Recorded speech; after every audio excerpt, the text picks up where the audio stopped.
मैं सबसे निचले तबके से आता हूं और अपनी गरीबी मिटाने के लिए मैं मार्शल आर्ट्स के रास्ते पर चला। एक और चेले के लिए मैंने 10 साल तक जानवरों की तरह काम किया, सिर्फ इस उम्मीद में कि मुझे मार्शल आर्ट्स सीखने का एक मौका मिलेगा। लेकिन जब उन 10 सालों का वादा पूरा होने का वक्त आया तो मेरे सीनियर ब्रदर ने मुझे एक poor disciple martial arts ban का फरमान थमा दिया और मुझे मार्शल आर्ट्स स्कूल से बाहर निकाल दिया। हद तो तब हो गई जब उसने कहा कि मेरे जैसे निचले दर्जे के इंसान के साथ मार्शल आर्ट्स प्रैक्टिस करने से उसे घिन आती है।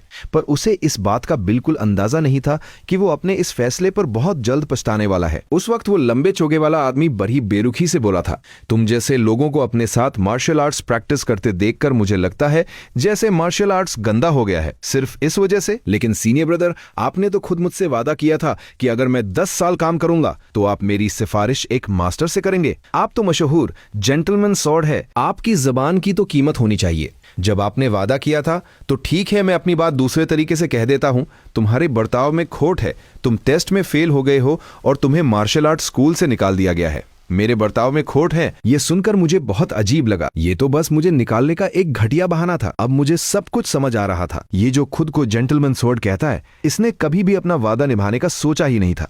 चलो, हम एक ही स्कूल में रहे हैं, इसलिए मैं तुम्हें आखिरी बात बता देता हूं। 1 महीने बाद वुहांग में एक बड़ा कंपटीशन होने वाला है जो निचले तबके के लोगों की किस्मत तय करेगा।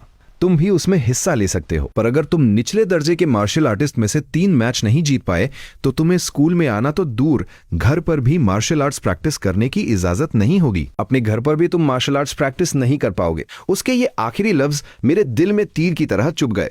और हाँ, मैं उस कंपटीशन में शी फैमिली की तरफ से लड़ूंगा और मैं किसी भी निचले दर्जे के इंसान को जीतने नहीं दूंगा। अगर तुम मेरे सामने आए तो मैं कसम खाता हूं कि मैं तुम्हें जान से मार दूंगा। जेंटलमैन सॉर्ड की इस बात ने मेरी आखिरी उम्मीद भी तोड़ दी। क्या मैं सच में अब कभी मार्शल आर्ट्स प्रैक्टिस नहीं कर पाऊंगा? मुझे याद नहीं कि मैं उस स्कूल से कैसे बाहर आया। सब कुछ जैसे बेजान और बेरंग हो गया था। मैं बस बिना किसी होश के चलता रहा जब तक मेरी नजर मेरे जाने पहचाने डोर प्लेट पर नहीं दड़ी। तब तक मेरी आंखों में कोई हलचल नहीं थी। मैं घर पहुंच गया था, पर मैं अपने पापा को अपनी परेशानी नहीं बता सकता था। ओहोंग, तुम आ गए, चलो खाना खा लो। रोज की तरह मैं बैठ के खाना खाने लगा। अंदर से इतना दुख था कि गले से एक निवाला भी नहीं उतर रहा था, पर मैं ऐसा दिखा रहा था जैसे मुझे खाना बहुत पसंद आ रहा हो। मुझे पता था कि ये खाना मेरे पिता ने सुबह से रात तक रिक्शा खींचकर कमाया है। इतने सालों से उन्होंने चुपचाप इस घर का सारा बोझ अपने कंधों पर उठाया हुआ है। आज की प्रैक्टिस कैसी रही? मैं क्या जवाब दूं? बहुत अच्छी। सीनियर ब्रदर ने कहा कि मुझ में बहुत टैलेंट है और उन्होंने वादा किया है कि अगले महीने वो मुझे एक मौका दिलाएंगे, मुझे थकावट ना हो, इसलिए उन्होंने मुझे कुछ दिनों की छुट्टी भी दे दी है। वाह, मुझे पता था कि मेरा अहोंग एक जीनियस है। तुम पक्का बहुत कामयाब होगे। मेरे पिता इतने पतले हैं जैसे कोई कागज हो। मुझे नहीं पता कि वो भारी रिक्शा कैसे खींच लेते हैं। उनकी थकी हुई आंखों में उस वक्त एक सच्ची खुशी थी। पापा, आप भी इतना काम मत किया करो। जब मैं मास्टर बन जाऊंगा तो हम एक बड़ा और साफ घर लेंगे और आप आराम करना। अहोंग, तू भी ज्यादा मेहनत मत कर, कोई जल्दी नहीं है। अपने पिता की वो गर्व भरी मुस्कान देखकर मैंने अपने आंसुओं को बहने से रोका। मैं उन्हें नहीं बता सकता था कि मुझे स्कूल से निकाल दिया गया है। मैं उन्हें यह भी नहीं बता सकता था कि 1 महीने बाद मेरा सब कुछ खत्म होने वाला है। क्या मैं सच में अपनी पूरी जिंदगी मार्शल आर्ट्स प्रैक्टिस नहीं कर पाऊंगा? नहीं, मैं हार नहीं मानूंगा। Martial arts god ascension fate, martial arts god ascension effect 1। आज से मेरी 1 दिन की प्रैक्टिस 1 साल के बराबर होगी। इफेक्ट 2, मेरा मार्शल आर्ट्स कभी कमजोर नहीं होगा। मैं कभी गलत रास्ते पर नहीं जाऊंगा। मैं हमेशा सही दिशा में आगे बढ़ूंगा और मेरे तरक्की की कोई सीमा नहीं होगी। 1 दिन में 1 साल की पावर, अगर मैं 1 साल प्रैक्टिस करूं तो वो 300 to 400 साल की पावर के बराबर होगी। फिर भले ही मेरे अंदर कोई खास टैलेंट ना हो, तब भी मैं एक टॉप लेवल एक्सपर्ट बन सकता हूं। मुझे आखिरकार अपने घर की किस्मत बदलने की उम्मीद मिल गई थी। मुझे इसे अभी आजमाना है। खाना खाने के बाद मैं सीधा दूसरी मंजिल पर बने अपने छोटे और पुराने प्रैक्टिस रूम में गया। मैं सामने रखे सन बैग को घूरने लगा। चलो देखते हैं कि ये फेट कितना ताकतवर है। उस छोटे से कमरे में सन बैग पर पड़ने वाले मुक्कों की भारी आवाज गूंजने लगी। बाजी कान ट्रेनिंग प्रोग्रेस 21%। ये वो लेवल था जहां तक मैं अपनी खुद की मेहनत से पहुंचा था। मैंने बहुत सी गलतियां की थी, लेकिन अभी जब मैंने ये मुक्का मारा तो मेरे दिमाग में अचानक से बहुत सी बातें समझ में आने लगी। ऐसा लगा जैसे किसी दूसरी दुनिया में मैंने इस मुक्के को सैकड़ों बार प्रैक्टिस किया हो और उसे बेहतर बनाया हो। बाम, जब मैंने दूसरा मुक्का मारा, इस बार सैंडबैग साफ साफ हिलता हुआ दिखा। जाहिर है इस मुक्के में ज्यादा पावर थी। बाजीकॉन ट्रेनिंग प्रोग्रेस 22%। फिर से मैंने अपना पोस्चर ठीक किया और फिर से मुक्का मारा। जैसे ही मेरा मुक्का सैंडबैग से टकराया, सैंडबैग जोर से हिला और उस पर एक हल्का सा निशान पहलवान बन गया। पिछले मुक्के से इसकी पावर और भी ज्यादा थी। बाजीकान ट्रेनिंग प्रोग्रेस 23%। ये तो साफ साफ तरक्की थी। ये एहसास पहले से बिल्कुल अलग था। जब मैं अंधेरे में तीर मार रहा था, मुझे इसमें मजा आने लगा। Boom boom boom. हर मुक्के के साथ वो भारी सैंडबैग, जिसे पहले हिलाना मुश्किल था, अब मेरे मुक्कों की ताकत से जोर जोर से हिल रहा था और झूल रहा था। धीरे धीरे वो मेरे मुक्कों के आगे एक खिलौने जैसा बन गया। प्रैक्टिस और प्रैक्टिस, ये एहसास कि हर मुक्के के साथ मैं और ताकतवर हो रहा हूं। मुझे इसका नशा सा हो गया। जब तक मुर्गे की बांग नहीं सुनाई दी, तब तक मुझे होश नहीं आया। भूख के मारे मेरी आंखें धुंधला रही थी। मैं जल्दी से किचन की तरफ भागा और जो भी बचा हुआ खाना मिला उसे जल्दी जल्दी खा लिया। एक बड़ा कटोरा खाने के बाद पेट में थोड़ी तसल्ली हुई, लेकिन शरीर में अभी भी हल्की हल्की भूख महसूस हो रही थी। मेरी फिजिकल स्ट्रेंथ बढ़ गई थी और साथ ही मेरा पेट भी। मैंने सुना है कि जो मार्शल आर्ट्स एक्सपर्ट्स होते हैं, उनकी भूख बहुत ज्यादा होती है। जैसे जेंटलमैन स्वॉर्ड जब मिंगजिंग लेवल पर पहुंचा था, तो वो एक बार में मेडिसिनल फूड के 2 बड़े कटोरे खा जाता था। अभी मेरी भूख जेंटलमैन स्वॉर्ड के उस वक्त के लेवल जितनी तो नहीं थी, लेकिन हमारे बीच का फासला काफी कम हो गया था। मैं कल रात से बहुत ज्यादा ताकतवर हो गया हूँ। सिर्फ एक रात में इतना बड़ा बदलाव सच में कमाल है। फिर मैंने पैनल की तरफ देखा। बाजीकान ट्रेनिंग प्रोग्रेस 62%। बस थोड़ा और, बस थोड़ा और। अगर मैं इसी रफ्तार से चलता रहा तो आज ही मैं मिंजिंग लेवल पर पहुंच जाऊंगा और वो कंपटीशन जो मेरी किस्मत तय करेगा। उसमें अभी 29 दिन बाकी है। कल उस जेंटलमैन स्वॉर्ड की कही हुई बेरुखी भरी बातें मेरे कानों में फिर से गूंजने लगी। कल की सब बातें याद करके मेरे अंदर एक अजीब सा गुस्सा भर गया। 29 दिन बाद उस कंपटीशन में मैं जिनमैन के सारे मार्शल आर्टिस्ट के सामने उस जेंटलमैन स्वॉर्ड को पीट पीट कर मार डालूंगा। तभी मुझे अपने उस छोटे से लिविंग रूम से किसी के हंसने और बात करने की आवाज आई। वो आवाज हमारी पुरानी पड़ोसन आंटी वू और उनकी बेटी जांग तिंग की थी। थोड़ी देर उनकी बातें सुनकर मुझे समझ आ गया। असल में जांग तिंग ने जिनमैन्स नॉर्मल स्कूल में एडमिशन ले लिया था और वो विदेश से जिनमैन वापस आई थी, इसलिए वो हमसे मिलने आ गई। Women's normal school. मैं थोड़ा हैरान हुआ। जो वहां एडमिशन ले ले उसे लोग बहुत होशियार मानते हैं। वो कोई आम इंसान नहीं होती। और मेरे पिता जिस तरह से बात कर रहे थे, ऐसा लग रहा था कि वो मेरी और जांग तिंग की जोड़ी बनाना चाहते हैं। भले ही हम दोनों की प्रजाई और रुतबे में जमीन आसमान का फर्क था और हमारी जोड़ी किसी भी तरह से मेल नहीं खाती थी, लेकिन मेरे पिता के लिए उनका बेटा ही सबसे बेस्ट था। थोड़ी देर बाद मेरे पिता और आंटी वो कोई बहाना बनाकर वहां से चले गए। जब तुम 9 साल के थे तभी तुम मार्शल आर्ट स्कूल चले गए थे। अब तुम्हारा ये अंदाज देखकर लग रहा है कि तुम किसी मार्शल आर्ट्स एक्सपर्ट जैसे दिखते हो। तुम तो मिंजिंग लेवल पर पहुंच ही गए होगे। लियांजिंग, मिंगजिंग, आंजिंग और हुआजिंग, ये मार्शल आर्ट्स के 4 मशहूर लेवल्स हैं, जिनमें अगर कोई मिंजिंग लेवल तक पहुंच जाए तो उसे एक्सपर्ट माना जाता है। ऐसे लोग 1000 में एक होते हैं। और आंजिंग लेवल, वो तो 10,000 में से कोई एक ही पहुंच पाता है। मिंजिंग में अभी थोड़ी कसर है, पर जल्दी पहुंच जाऊंगा। सच कहूं तो मैं अभी मिंजिंग लेवल पर नहीं था। अभी तक मिंजिंग नहीं पहुंचे। जांग तिंग की आंखों की वो चमक अचानक से फीकी कर दी। वो थोड़ी निराश लग रही थी। मैंने सुना है कि मिंजिंग से पहले के लियांजिंग लेवल के 4 हिस्से होते हैं। ताकत पैरों से शुरू होती है, कमर से कंट्रोल होती है, रीढ़ की हड्डी से गुजरती है। तुम तो कम से कम चौथे लेवल पर पहुंच ही गए होगे। नहीं, भी सिर्फ दूसरे लेवल पर हूं। मेरी बात सुनकर जांग तिंग थोड़ी देर के लिए चुप हो गई। उसे समझ नहीं आ रहा था कि क्या कहे। बचपन में उसके साथ कुछ ऐसा हुआ था कि वो मार्शल आर्ट्स एक्सपर्ट्स को बहुत मानती थी और वो चाहती थी कि उसका लाइफ पार्टनर भी मार्शल आर्ट्स की दुनिया से हो, जो उसे सेफ फील करा सके। शुरू में जब उसने मेरा वो शांत और कॉन्फिडेंट अंदाज देखा था तो उसे लगा कि मैं कोई एक्सपर्ट हूं, लेकिन ये तो 19 साल का हो गया है और अभी भी सिर्फ दूसरे लेवल पर है। अगर इसे चारों लेवल पार करके मिंजिंग तक पहुंचना है तो ये तो 30 साल का हो जाएगा। जांग तिंग की सारी उम्मीदें टूट चुकी थी। मेरे पिता जो हम दोनों को मिलाना चाहते थे, जांग तिंग को लगा कि ये अब मुमकिन नहीं है, तो उसने मुझ पर अपना वक्त बर्बाद करना भी ठीक नहीं समझा। इसके बाद हम दोनों ने बस फॉर्मेलिटी के लिए कुछ बातें की। फिर जांग तिंग अपनी जगह से उठी और बड़ी तमीज से मेरे घर से चली गई। उस लबी के जाने के बाद, जो शायद मेरी पहली डेट हो सकती थी, मैं वापस अपने उस छोटे से प्रैक्टिस रूम में आ गया और अपने उस पुराने सैंडबैग पर फिर से प्रैक्टिस शुरू कर दी। पैनल पर मेरा स्टेटस लगातार बदल रहा था। मुझे बाजीकान और भी गहराई से समझ आने लगा था। बस 1-2 घंटों में ही मेरी रीढ़ की हड्डी जो पहले अकड़ी हुई थी, वो अब बहुत फ्लेक्सिबल हो गई थी। देखते हैं इसका क्या असर होता है। इस बार जब मैंने अपनी ताकत का इस्तेमाल किया तो सिर्फ मेरी कमर का जोर ही नहीं था, बल्कि मेरी रीढ़ की हड्डी भी एक बड़े से ड्रैगन की तरह खिंच रही थी और मुड़ रही थी। वो बहुत ही असरदार तरीके से काम कर रही थी। कमर के घूमने से जो ताकत पैदा हुई वो सीधा मेरे शरीर के ऊपरी हिस्से में आ गई। बैम! सैंडबैग पर जो मेरे मुक्के का निशान था वो अब 1 इंच से गहरा होकर 1.2 इंच हो गया था। बाजीकान ट्रेनिंग प्रोग्रेस 80%। मुझे अब सब समझ आ रहा था। बाजीकान के पहले 3 लेवल्स जो पैरों की ताकत, कमर का बैलेंस और रीढ़ की हड्डी के मूवमेंट से जुड़े थे, वो सब मुझे अच्छे से आ गए थे। अब बस मुझे आखिरी लेवल यानी हाथों से ताकत बाहर निकालना सीखना था और फिर मैं पूरी तरह से मिंजिंग लेवल पर पहुंच जाऊंगा। दोपहर हुए काफी वक्त हो गया था। मैं किचन में गया कि कुछ बन या ब्रेड गरम कर लूं ताकि भूख मिटे। जब मैं लिविंग रूम से गुजर रहा था तो मुझे अंदर से अपने पिता और आंटी वू की आवाजें सुनाई दी। मैंने अभी अभी जेनवू मार्शल आर्ट स्कूल में पता करवाया है। आहोंग को वहां से निकाल दिया गया है और वो कभी वहां का ऑफिशियल डिसाइपल था ही नहीं। वो तो बस एक नौकर की तरह काम कर रहा था। कोई भी मास्टर उसे सिखाने को तैयार नहीं था। मेरे पिता काफी देर तक चुप रहे। फिर उनकी भारी आवाज सुनाई दी जब आहोंग ने मुझे बताया था कि वो स्कूल में खुश है और उसे ऑफिशियल डिसाइपल बना लिया गया है। मुझे तभी समझ आ गया था कि वो मुझसे झूठ बोल रहा है। मुझे पता है कि वो इतने सालों से मुझसे झूठ ही बोल रहा है। वो स्कूल में बहुत तकलीफ में था। मैं उसके उस सीनियर जेंटलमैन स्वॉर्ड को जानता हूं।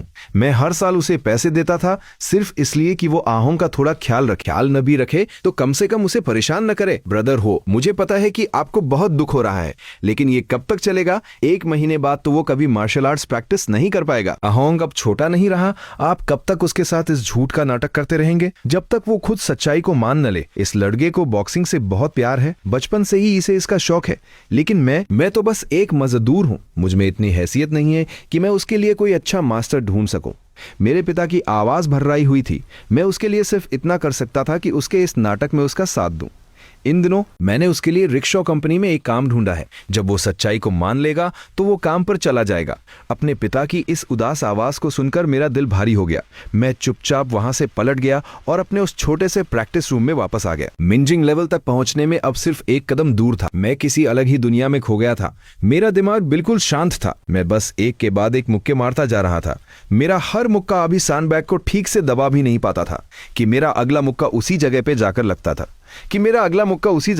लगता और उस निशान को और भी गहरा कर देता। 1.2 इंच, 1.3 इंच, 1.5 इंच, वो निशान गहरा होता जा रहा था और वापस अपनी जगह पर नहीं आ पा रहा था। मैं किसी पागल की तरह प्रैक्टिस कर रहा था। मेरी बॉक्सिंग स्किल्स एक अलग ही लेवल पर तेजी से बढ़ रही थी। बाजीक्वान ट्रेनिंग प्रोग्रेस 98%, बाजीक्वान ट्रेनिंग प्रोग्रेस 99%। और फिर एक पल ऐसा आया जब अचानक से मेरे दिमाग की बत्ती जली। मैंने जोर से अपने पैर पटके। बाजीकान की वो खतरनाक और भारी पावर एक ही जगह पर इकट्ठी हो गई। मेरी मुट्ठी से एक तेज हवा का झोंका निकला। बूम! उस सैंडबैग में एक गहरा गड्ढा बन गया और वो मुक्के के जोर से फट गया। हवा में धूल उड़ रही थी। मिंजिंग लेवल कंप्लीट। बाजीकॉन मिंजिंग प्रोग्रेस 1/600। आज से मैं सच में मार्शल आर्ट्स की दुनिया का एक हिस्सा हूं। 10 साल की मेरी वो मेहनत और परेशानी आखिरकार मैं मिंजिंग लेवल पर पहुंच गया। मुझे ऐसा लगा जैसे मेरे अंदर की सारी घुटन बाहर निकल गई हो। मैं बहुत खुश था। उस छोटे से प्रैक्टिस रूम से धूल साफ करने के बाद मैं सीधा पास की एक मेडिकल शॉप पर गया। मैंने बाहर लगाने वाली दवाई के 2 डिब्बे खरीदे। आम लोगों के लिए ये 2 साल की दवाई थी। इन सब के लिए मुझे 100 सिल्वर कॉइन्स देने पड़े, जो मेरे पिता की पूरे साल की कमाई थी। मेरे जैसा गरीब इंसान इतने पैसे कहां से लाता? मेरे पास एक ही रास्ता था। मेरी मां का दिया हुआ वो जेड ब्रेसलेट जो मेरे लिए सबसे कीमती था, मैंने उसे गिरवी रख दिया। मैंने उनसे वादा किया कि मैं 1 महीने के अंदर सारे पैसे और इंटरेस्ट चुका दूंगा, तभी मैं वो ब्रेसलेट वापस ले सकूंगा। फिर मैं वो दवाइयां लेकर पास के एक शांत जंगल में गया। मैंने एक मजबूत सा पुराना पेड़ ढूंढा और फिर से बॉक्सिंग प्रैक्टिस शुरू कर दी। वो सैंडबैग तो फट गया था, इसलिए मुझे उसकी जगह कुछ और तो चाहिए ही था। मिंजिंग लेवल पर पहुंचने के बाद पिछले 10 सालों में मैंने जो कुछ भी मार्शल आर्ट्स के बारे में सीखा था वो सब मैं इस्तेमाल कर चुका था। मुझे नहीं पता था कि मैं आगे प्रैक्टिस कर पाऊंगा या नहीं। मैंने बस ट्राई करने के लिए एक मुक्का मारा। मेरी आंखों में चमक आ गई, ये काम कर रहा है। जब मैंने ये मुक्का मारा तो मुझे सच में नहीं पता था कि मुझे आगे क्या करना है, लेकिन मेरे दिमाग में अचानक से बहुत सी बातें आने लगी। बाजीकान मिंजिंग प्रोग्रेस 2/600, बाजीकान मिंजिंग प्रोग्रेस 3/600। हवा में गूंजती मेरे मुक्कों की आवाज के साथ मिंजिंग लेवल पर मेरी पकड़ बहुत ही तेजी से मजबूत हो रही थी। शुरू में तो मैं थोड़ा बार बार कोशिश करने के बाद कोई 10-20 बार में एक बार मैं मिंजिंग लेवल की ताकत से मुक्का मार पा रहा था। 1 घंटे से भी ज्यादा प्रैक्टिस करने के बाद अब हर 3-5 मुक्कों में से एक मुक्का मिंजिंग लेवल का होता। जिस मिंजिंग लेवल की शुरुआत को समझने में आम लोगों को महीनों लग जाते हैं, मैंने सिर्फ 2 घंटों में उसे लगभग पार कर लिया था। जेंटलमैन स्वॉर्ड, जो कभी मेरे लिए एक बहुत बड़ी मिसाल हुआ करता था, जिसकी ऊंचाइयों को छूना मुझे नामुमकिन लगता था, अब मैं उसे बहुत पीछे छोड़ने वाला था। हमारे बीच पहले 2 लेवल्स का फासला था और अब वो सिर्फ 1 लेवल का रह गया था और हर गुजरते पल के साथ वो फासला और भी कम हो रहा था। इसके बाद मैंने अपना सारा वक्त उसी जंगल में बॉक्सिंग प्रैक्टिस करते हुए गुजारा। बस जब नींद आती तभी मैं वहां से हटता था। प्यास लगने पर मैं पास के एक कुएं से पानी पी लेता था और जब भूख लगती तो अपने साथ लाए हुए बंस खा लेता था। जब बंस खत्म हो जाते तो मैं पास की एक दुकान से जाकर एक साथ 2 बड़े थैले बंस खरीद लाता। मैं अपने एक एक पल का पूरा इस्तेमाल कर रहा था। बूम बूम, मेरे मुक्कों की वो भारी आवाज उस जंगल में बार बार गूंज रही थी। मैं पसीने से भीग चुका था पर मेरी पूरी लगन मेरी प्रैक्टिस में थी। मैं तब तक नहीं रुका जब तक कि पैनल पर 135/600 नहीं आ गया। मैंने अपनी पानी की बोतल उठाई और गटागट पानी पीने लगा। नौजवान, तुम्हारा मास्टर कौन है? तुम मिंगजिंग लेवल पर पहुंच गए हो, फिर भी तुम ये बेसिक तरीके क्यों प्रैक्टिस कर रहे हो? पीछे से एक आवाज आई। मैंने मुड़कर कर देखा। एक अधेदर उम्र का आदमी लंबे कपड़ों में खड़ा था और उसके पीछे सफेद मार्शल आर्ट्स यूनिफॉर्म पहने हुए एक जवान लड़की खड़ी थी। मुझे याद आया कि मैंने इन्हें पहले भी यहाँ देखा है, जब मैं कभी कभी यहाँ प्रैक्टिस करने आता था और अक्सर ये दोनों यहाँ मिल जाते थे। लेकिन उस वक्त इन्होंने कभी मेरी तरफ ध्यान नहीं दिया। मैं भी बिना वजह की परेशानी से बचने के लिए इनसे दूर ही रहता था। शायद अब मैं मिंगजिंग लेवल पर पहुंच गया हूं, इसलिए इस आदमी की नजर मुझ पर पड़ी है। मेरा कोई मास्टर नहीं है, मैं बस खुद ही प्रैक्टिस कर रहा हूं। कोई मास्टर नहीं है? उस आदमी की आंखों में एक पल के लिए हैरानी दिखी और फिर उसने समझदारी से सिर हिलाया। तभी मैं सोचूं कि तुम मिंजिंग लेवल पर पहुंचने के बाद भी बेसिक टेक्निक्स क्यों प्रैक्टिस कर रहे हो? तुमने अभी तक बाजीकान के 6 बिग ओपनिंग्स की प्रैक्टिस शुरू नहीं की है। 6 बिग ओपनिंग, ये क्या होता है? मैंने तो इसका नाम भी नहीं सुना है। उस आदमी का मिजाज काफी अच्छा लग रहा था। वो मुस्कुराते हुए बोला, 6 बिग ओपनिंग्स बाजीकान का सबसे जरूरी हिस्सा है। ये 6 हिस्सों में बटा है। डिंग, टॉप, बाव, एम्ब्रेस, दान, सिंगल, टीआई लिफ्ट, क्वा स्टेप और चान एंटेंगल। इनमें से सबसे खतरनाक डिंग होता है। ये अपने कोहनी के वार हार्ट पियर्सिंग एल्बो के लिए जाना जाता है। जब कोई इस कोहनी से वार करता है तो हड्डियां टूट जाती हैं और नसें फट जाती हैं। बहुत कम लोग ही सामने से इस वार का सामना कर पाते हैं। आओ मेरे यहाँ हाथ रखो और मेरी ताकत को महसूस करो। उस आदमी ने हाथ हिला के मुझे बुलाया और मुझे अपने शरीर के उन 2 हिस्सों पे हाथ रखने को कहा जहां से वो ताकत लगा रहा था। शुक्रिया। मुझे समझ आ गया था कि वो आदमी मुझे बॉक्सिंग सिखाना चाहता है। मैंने भी कोई नाटक नहीं किया और बेझिझक उसके शरीर पर हाथ रख दिया। ध्यान से देखना, इसके साथ ही उस आदमी ने अपना पैर जोर से जमीन पर पटका। जमीन हल्की सी कांपी और वहां एक गहरा गड्ढा बन गया। उसी वक्त उसकी कमर से एक जबरदस्त ताकत बाहर निकली, जैसे कोई बड़ा सा ड्रैगन करवट ले रहा हो। उसकी कमर और रीढ़ की हड्डी घूमी और वो सारी ताकत सीधे उसके दाहिने हाथ में आ गई और उसने अपनी कोहनी से एक जोरदार वार किया। बूम! वो पुराना पेड़ जोर से हिला। जहां उसकी कोहनी लगी थी वहां एक गहरा गड्ढा बन गया और पेड़ की छाल टूटकर बिखर गई। कमाल है, मेरी आंखें फटी की फटी रह गईं। मैंने जानबूझकर ये पुराना और मजबूत पेड़ चुना था। मैं 2 दिन से इस पर प्रैक्टिस कर रहा था पर इस पर कोई खास निशान नहीं धरा था। लेकिन इस आदमी के हार्ट पियर्सिंग एल्बो के एक वार ने इसमें इतना बड़ा गड्ढा कर दिया। अगर ये वार किसी इंसान पर पड़ता तो वो भले ही न मरता, लेकिन उसकी हड्डियां जरूर टूट जाती। उस आदमी ने 2-3 बार मुझे वो वार करके दिखाया, फिर वो पीछे हट गया। लो, अब तुम खुद ट्राई करो। ठीक है। मैं उस आदमी के वार को याद करने लगा। पैर पटकना, कमर घुमाना, हाथ उठाना और कोहनी से वार करना। बाजीकान मिंगजिंग प्रोग्रेस 136/600। मेरी आंखों में चमक आ गई। बाजीकान की एक नई टेक्निक सीखने के बाद मेरे पैनल पर मेरा प्रोग्रेस एक पॉइंट बदल गया था। मैंने सही सोचा था। मुझे समझ आ गया कि मैं किसी मार्शल आर्ट को कितना समझता हूँ। ये सब मेरे पैनल के प्रोग्रेस पर निर्भर करता है। अगर मैं सिर्फ अपने आप से सब कुछ सीखता रहा तो मैं सब कुछ सीख तो जाऊंगा, लेकिन इसमें मेरा बहुत वक्त और बहुत मेहनत लगेगी। लेकिन अगर मैं किसी एक्सपर्ट से सीखूंगा तो मुझे खुद से सब कुछ ट्राई करने और समझने की जरूरत नहीं पड़ेगी। मैं सीधे प्रैक्टिस कर पाऊंगा और मेरी स्पीड बहुत बच जाएगी। मास्टर, आपको क्या लगता है कि इसे ये टेक्निक सीखने में कितना वक्त लगेगा? 15 दिन, 1 महीना या 2 महीने? थोड़ी दूर खैरी वो लगदी मजे लेते हुए पूछ रही थी। शायद वो भी बोर हो रही थी और मुझे देखकर बस टाइम पास कर रही थी। उस आदमी ने अपनी कमर से पानी की बोतल निकाली, एक घूंट पानी पिया और बड़ी बेरुखी से बोला, ये टेक्निक कोई आसान बात थोड़ी है। अगर ये लड़का कम उम्र में मिंजिंग लेवल पर नहीं पहुंचता तो मैं इसे पलट कर भी नहीं देखता। बाजीकान में हार्ट पियर्सिंग एल्बो बहुत मशहूर है, पर इसे सीखना कोई बच्चों का खेल नहीं है। इसके लिए ताकत को बिल्कुल सही तरीके से कंट्रोल करना आना चाहिए। अगर थोड़ी सी भी गलती हुई तो सब गड़बड़ हो जाएगा। बहुत से लोग इसकी प्रैक्टिस करते हुए गलत रास्ते पर चले जाते हैं और उन्हें पता भी नहीं चलता। अगर उन्हें कोई एक्सपर्ट सही रास्ता ना दिखाए तो शायद वो अपनी पूरी जिंदगी में भी अपनी गलती न सुधार पाए। मेरी नजर में अगर ये 1 महीने में भी इसे सीख ले तो ये एक बहुत अच्छा मार्शल आर्टिस्ट बन सकता है। चलो अब चलते हैं। कुछ दिनों बाद आकर देखेंगे। वो आदमी अपनी पानी की बोतल वापस कमर पर बांधकर हाथ पीछे रखकर बड़े मजे से जंगल से बाहर जाने लगा। उसने सोचा होगा कि 3-4 दिनों के बाद जब वो वापस आएगा तो मैं तब भी इस टेक्निक को नहीं समझ पाया हूंगा। फिर अगर मैं अपना घमंड छोड़कर उससे मदद मांगूंगा तो वो मुझे थोड़ा और सिखा देगा। कुछ दिनों बाद इसमें क्या देखने वाला है। मास्टर ब्रदर को भी इस टेक्निक को सीखने में 10 दिन लग गए थे, जबकि उन्हें तो पिछली जनरेशन का सबसे बड़ा जीनियस कहा जाता था। क्या ये लगरा मास्टर ब्रदर से भी ज्यादा होशियार है? वो लगरी हंसते हुए बोली, इतनी उम्मीदें मत रखो। तुम्हारे मास्टर ब्रदर कोई आम इंसान थोड़ी हैं। जब मैं जवान था तो वो मुझसे बस थोड़े ही पीछे थे। अपने सबसे बड़े डिसाइपल का नाम सुनते ही उस आदमी के चेहरे पर एक खुशी सी छा गई। उसका डिसाइपल मार्शल आर्ट्स की दुनिया में एक चमकते सितारे की तरह था। उसने ये टेक्निक 10 दिनों में सीखी थी और ये आदमी जब ये जवान था तो इसने इसे सिर्फ 3 दिनों में सीखा था। उस लगी ने बहुत ही रिस्पेक्ट से पूछा, मुझे लगभग 3। तभी पीछे से मुक्कू की एक बहुत ही तेज और भारी आवाज आई। उस आदमी और लगरी ने हैरान होकर पीछे मुड़कर देखा। उनकी आंखें खुली की खुली रह गईं। मेरे सामने वाले उस पुराने पैर पर कोनी से वार करने का एक बहुत ही गहरा और साफ निशान बन गया था। हार्ट पियर्सिंग एल्बो मैंने सीख लिया। ये कैसे हो सकता है? अभी तो बस 2 मिनट हुए हैं और इसने ये टेक्निक सीख भी ली। भले ही मैं बाजीकान का सबसे बड़ा मास्टर ली शुक्सिंग हूँ, जिसे लोग गॉड ऑफ स्पीयर कहते हैं, पर आज मुझे अपनी ही काबिलियत पर शक हो रहा है। मास्टर, आप अभी क्या कह रहे थे? आपने ये टेक्निक कितने दिनों में सीखी थी?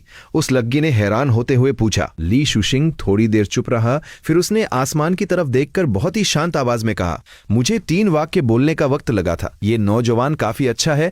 ये तो बिल्कुल मेरे जैसा है। 3 वाक्य बोलने का वक्त। उस लग्गी ने शक भरी नजरों से देखा। तभी उसने देखा कि उसके मास्टर मुस्कुराते हुए हो योहोंग की तरफ जा रहे हैं। उसका चेहरा एकदम से बदल गया। मास्टर, कहीं आप इसे अपना डिसाइपल तो नहीं बनाने वाले? क्या तुम्हें लगता है कि ये लड़का तुम्हारा जूनियर ब्रदर बनने के लायक नहीं है? ली शुसिंग ने हंसकर कहा, नहीं, मेरा वो मतलब नहीं था। पर जिनमैन मार्शल आर्ट्स एसोसिएशन ने एक नया नियम बनाया है। अब कोई भी मार्शल आर्ट्स स्कूल गरीब तबके के लोगों को डिसाइपल नहीं बना सकता।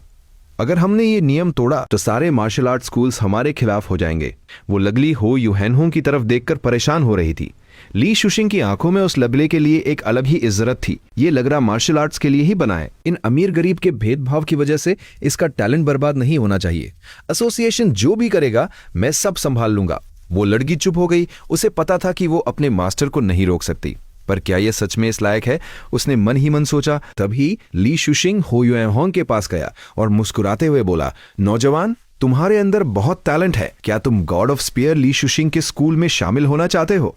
गॉड ऑफ स्पीयर ली शुशिंग, ये नाम सुनकर हो युएहोंग का दिल जोर से धड़कने लगा। ये आदमी, ये तो एक जीता जागता लेजेंड है। गॉड ऑफ स्पीयर, जो बॉक्सिंग और स्पीयर दोनों में एक्सपर्ट है, जो आज तक कोई मैच नहीं हारा। अगर मैं गॉड ऑफ स्पीयर ली शुशिंग का डिसाइपल बन गया तो उस जेंटलमैन स्वॉर्ड को कंपटीशन में हराने के मेरे चांसेस 20-30% से बढ़कर 98% हो जाएंगे। और मेरे पिता ने मेरे बारे में जो जीनियस होने की कहानी सबको सुनाई थी, वो सच हो जाएगी। मेरे पिता का सीना गर्व से चौड़ा हो जाएगा। हो योहोंग अपने मास्टर को प्रणाम करता है।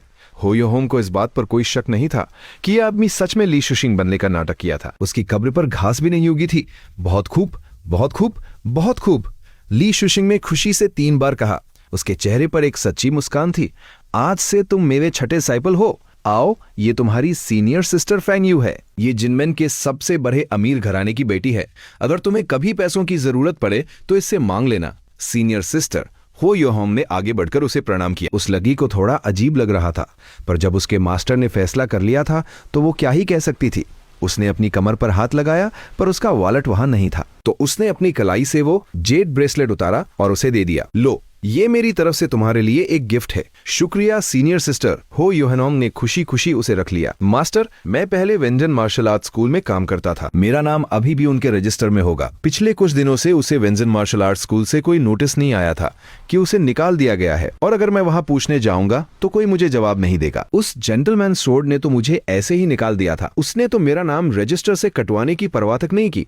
ये तो बहुत छोटी सी बात है। ली शुशिंग ने तालियां बजाईं और तभी झादारियों के पीछे से एक बूढ़ा आदमी बाहर आया। वो बिल्कुल बिना किसी आवाज के चल रहा था, जैसे कोई भूत हो। ये ओल्ड शू है। ये कई युएनहोंग ने शुक्रिया कहा और फिर वो उस बूढ़े आदमी के साथ एक रिक्शे में बैठ गया। वो दोनों उस वेंजन मार्शल आर्ट स्कूल की तरफ जा रहे थे जहां उसने अपने 10 साल बिताए थे। लगभग 15 मिनट बाद हो युएनहोंग उस बूढ़े आदमी के साथ उस जाने पहचाने स्कूल के अंदर गया। गॉड ऑफ स्पीयर स्कूल के किसी आदमी का वहां आना उन लोगों के लिए बहुत हैरानी की बात थी। सब लोग उनकी तरफ देख रहे थे, चाहे वो दरवाजे पर खड़े डिसाइपल्स हो या पेट्रोल कर रहे एक्सपर्ट्स, जब वो बूढ़ा आदमी उन्हें घूर कर देखता तो वो सब ऐसे डर जाते जैसे किसी ने उन पर कोई जादू कर दिया हो। वो सब चुपचाप पीछे हट जाते और उनके लिए रास्ता छोड़ देते। इस तरह वो दोनों बिना किसी परेशानी के उस रूम में पहुंच गए जहां सारे डॉक्यूमेंट्स रखे जाते थे। उन्होंने जो भी पेपर्स चाहिए थे वो ले लिए। अरे सीनियर ब्रदर, देखो ये तो वही लगा है जो पहले हमारे आदम में काम करता था। क्या नाम था इसका?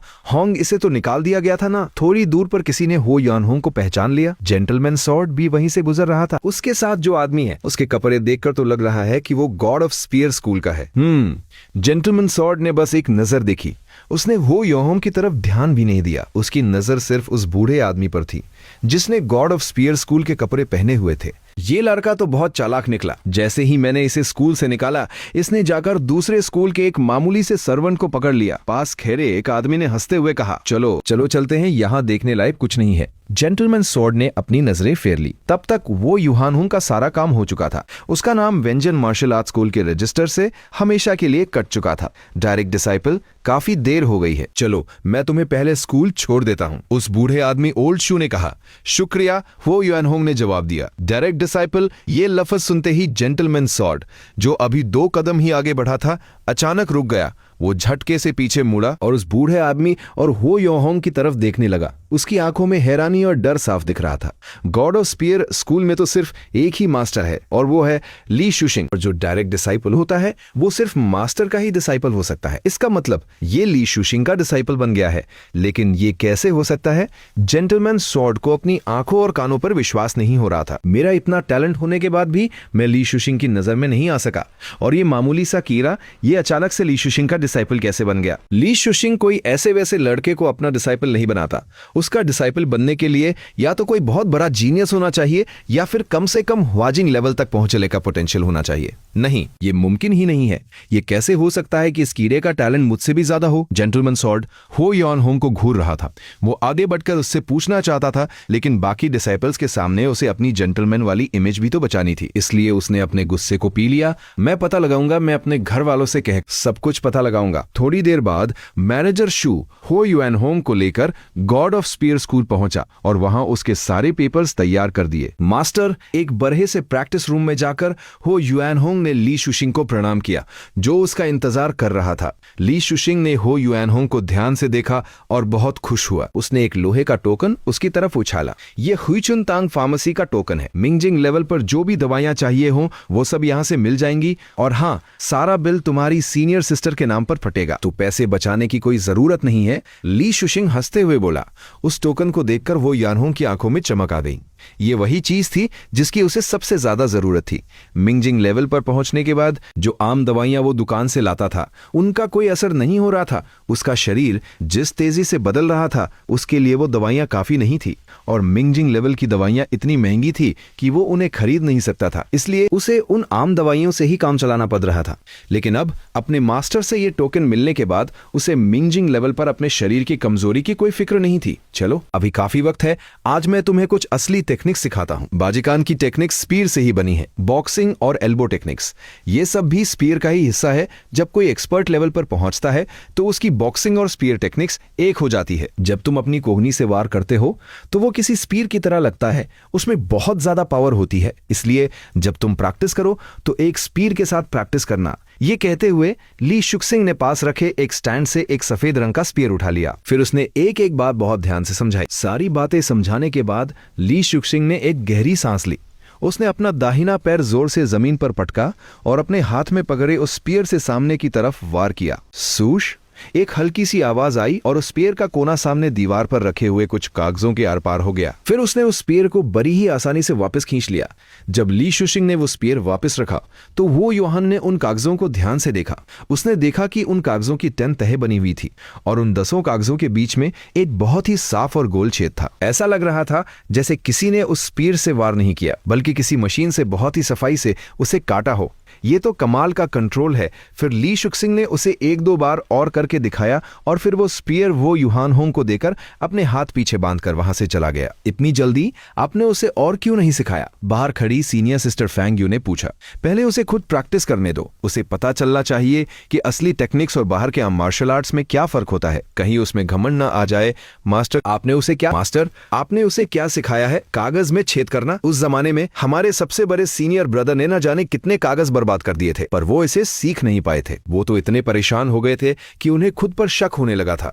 और आपने एक नए लगरे को ये टेक्निक सिखा दी बिना कोई बेसिक सिखाए? फांग यू ने हैरानी से पूछा। इसमें क्या बड़ी बात है? जब मैं इस स्कूल में नया आया था तो मेरे मास्टर ने भी मुझे यही टेक्निक सिखाई थी। वो मुझे डराना चाहते थे। ली शुक्सिंग हाथ पीछे बांधकर मजे से बाहर की तरफ चल रहा था। पर मैंने किसी से मदद नहीं मांगी। सिर्फ 5 दिनों में मैं उस कागज में छेद करने लगा था। मैंने अपने मास्टर से बस आधा महीना कम वक्त लिया था। ये याद करके ली शुक्सिंग के चेहरे पर एक मुस्कान आ गई कि उस वक्त उसके मास्टर का चेहरा देखने लायक था। ये उनके स्कूल की एक पुरानी रस्म थी। जब भी कोई नया लगरा आता तो मास्टर उसे कोई बहुत मुश्किल टेक्निक सिखा देते ताकि उसका घमंड टूट जाए। हो योहोंग, अब देखते हैं कि तुम क्या करते हो। उधर उस भारी स्पीर को हाथ में लिए हो योहोंग ने अपनी पोजीशन ली। उसका खून खौल रहा था। उसने अपना पैर जमीन पर पटका, कमर घुमाई और स्पीयर को सीधा कागज की तरफ दे मारा। सूस दीवार पर लटके हुए वो 10 कागज उस पेड़ की नोक से बुरी तरह फट गए और उनके टुकड़े हवा में उड़ने लगे। ज्यादातर कागज नीचे गिर गए। बाजीक्वान मिंगजिंग प्रोग्रेस 143/600। फिर से वो युएनहोंग ने हार नहीं मानी। उसने अपने उस वार को समझा कि उसमें क्या गलती थी और फिर उसने दोबारा वार किया। सूश, इस बार भी कागज फटे, लेकिन पहले जितने नहीं, सिर्फ आधे कागज ही फटे और नीचे गिरे। इस बार वार की स्पीड और ताकत पहले से बेहतर थी। जारी रखो। बाजीकान मिंगजिंग प्रोग्रेस 144/600। हो युएनहोंग ने थोड़ी देर सोचा, अपनी पोजीशन को थोड़ा सा ठीक किया और फिर से वार किया। इसके बाद हो योहोंग उस प्रैक्टिस रूम में ही रहा। हर वार के बाद वो थोड़ा सोचता, अपनी गलती समझता और फिर से वार करता। उसका हर वार पिछले वार से बेहतर हो रहा था। कुछ ही देर में वो उस लेवल पर पहुंच गया जहां वो कागज को तो छेद रहा था, पर एक भी कागज फटकर नीचे नहीं गिर रहा था। इसका मतलब था कि वो अपनी ताकत को कंट्रोल करना सीख रहा था और उसे ये टेक्निक समझ में आने लगी थी। जारी रखो। वो पास रखा पानी गटागट पी गया और अपने मास्टर की रखी हुई मिंजिंग लेवल की थोड़ी सी दवाई भी खा ली। फिर उसने वो स्पीयर उठाया और फिर से प्रैक्टिस शुरू कर दी। सूस सूस सूश। उस प्रैक्टिस रूम में स्पीयर के हवा को चीरने की और कागज के फटने की आवाजें लगातार आ रही थी। शाम होते होते जब वो युएनहोंग ने एक और वार किया तो स्पीयर की नोक जैसे ही कागज से टकराई, उस कागज पर पानी की लहरों जैसी एक वेव सी बन गई। अब मैं समझ गया। बाजीकॉन मिंगजिंग प्रोग्रेस 196/600 वाकई ये जिनमेन का नंबर 1 मार्शल आर्ट्स स्कूल है। यहाँ का मार्शल आर्ट्स सीखना बहुत मुश्किल है। सिर्फ इस बेसिक टेक्निक को समझने में मुझे पूरी दोपहर लग गई। ये बहुत स्लो है। अगर मुझे इसे मास्टर करना है तो मुझे कम से कम 2 दिन और लगेंगे।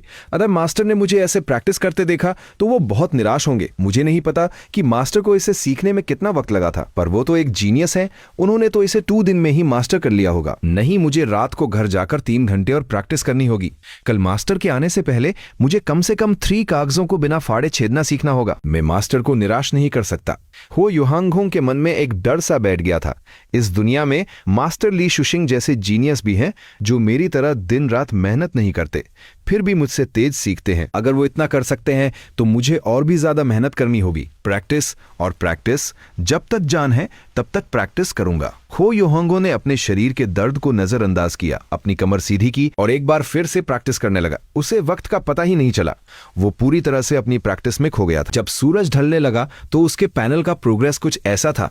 बाजीकान मिंगजिंग प्रोग्रेस 209/600। अगर मैं इसी रफ्तार से प्रैक्टिस करता रहा तो 3 to 4 दिनों में मैं मिंगजिंग लेवल को पूरी तरह से मास्टर कर लूंगा। शाम हो चुकी थी, इसलिए वो युआनहोंग ने अपनी प्रैक्टिस रोकी। वो अकाउंट्स ऑफिस गया और अपना इस महीने का 1 सेल सिल्कोइंस का अलाउंस ले लिया। इतनी बारी रकम, ये तो उसके पिता की पूरे साल की कमाई के बराबर थी। ये पैसे मुझे अपने पास ही रखने चाहिए। पैसे मिलने के बाद उसने स्कूल से एक व्हाइट वैक्स वुड स्पीयर और 6 डब्बे बढ़िया कागज खरीदे। फिर उसने कुछ मजदूरों को बुलाया और ये सारा सामान अपने घर भिजवा दिया। मार्शल आर्ट्स सीखना सच में बहुत महंगा है। अब उसे समझ आ रहा था कि लोग ऐसा क्यों कहते हैं। सिर्फ ये कागज और स्पेयर खरीदने में ही उसके पिता की आधे साल की कमाई लग गई थी। जब हो युएनहोंग स्कूल से बाहर निकल रहा था तो उसकी नजर अचानक एक आदमी पर पड़ी। वो थोड़ा चौंका। वो आदमी पीछे से बिल्कुल उसके पिता जैसा लग रहा था, पर वो बहुत दूर था और भीड़ में था, इसलिए हो युएनहोंग पक्के तौर पर नहीं कह सकता था कि वो उसके पिता ही हैं। जब वो आगे बढ़ा तो वो आदमी भीतर में कहीं खो गया। शायद मुझे कोई गलतफहमी हुई है।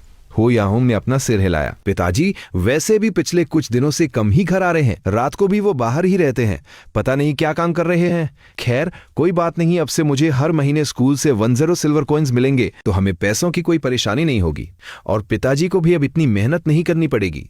उधर साहब आराम से बैठिए। होफू झुककर गॉड ऑफ स्पेयर स्कूल के मैनेजर को एक रिक्शे में बिठा रहा था।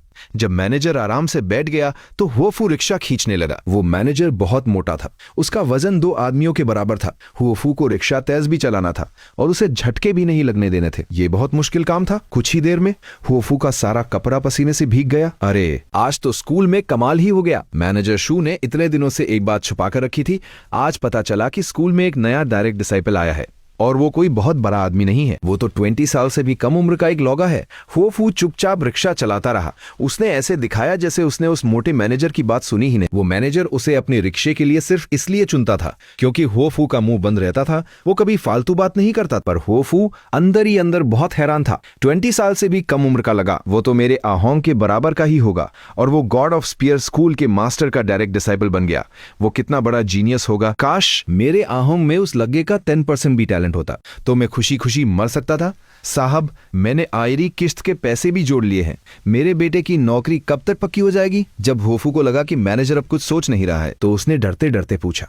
पिछले कुछ दिनों से वो अपने बेटे की नौकरी के लिए ही भाग दौड़ कर रहा था। रिक्शे वालों की सबसे अच्छी नौकरी वो होती है जहां उन्हें गॉड ऑफ स्पेयर स्कूल के लिए रिक्शा चलाना होता है। उन्हें दिन में सिर्फ 2 बार चक्कर लगाने होते हैं। काम भी कम होता है और पैसे भी बहुत मिलते हैं, महीने के पूरे 10 सिल्वर कॉइन्स।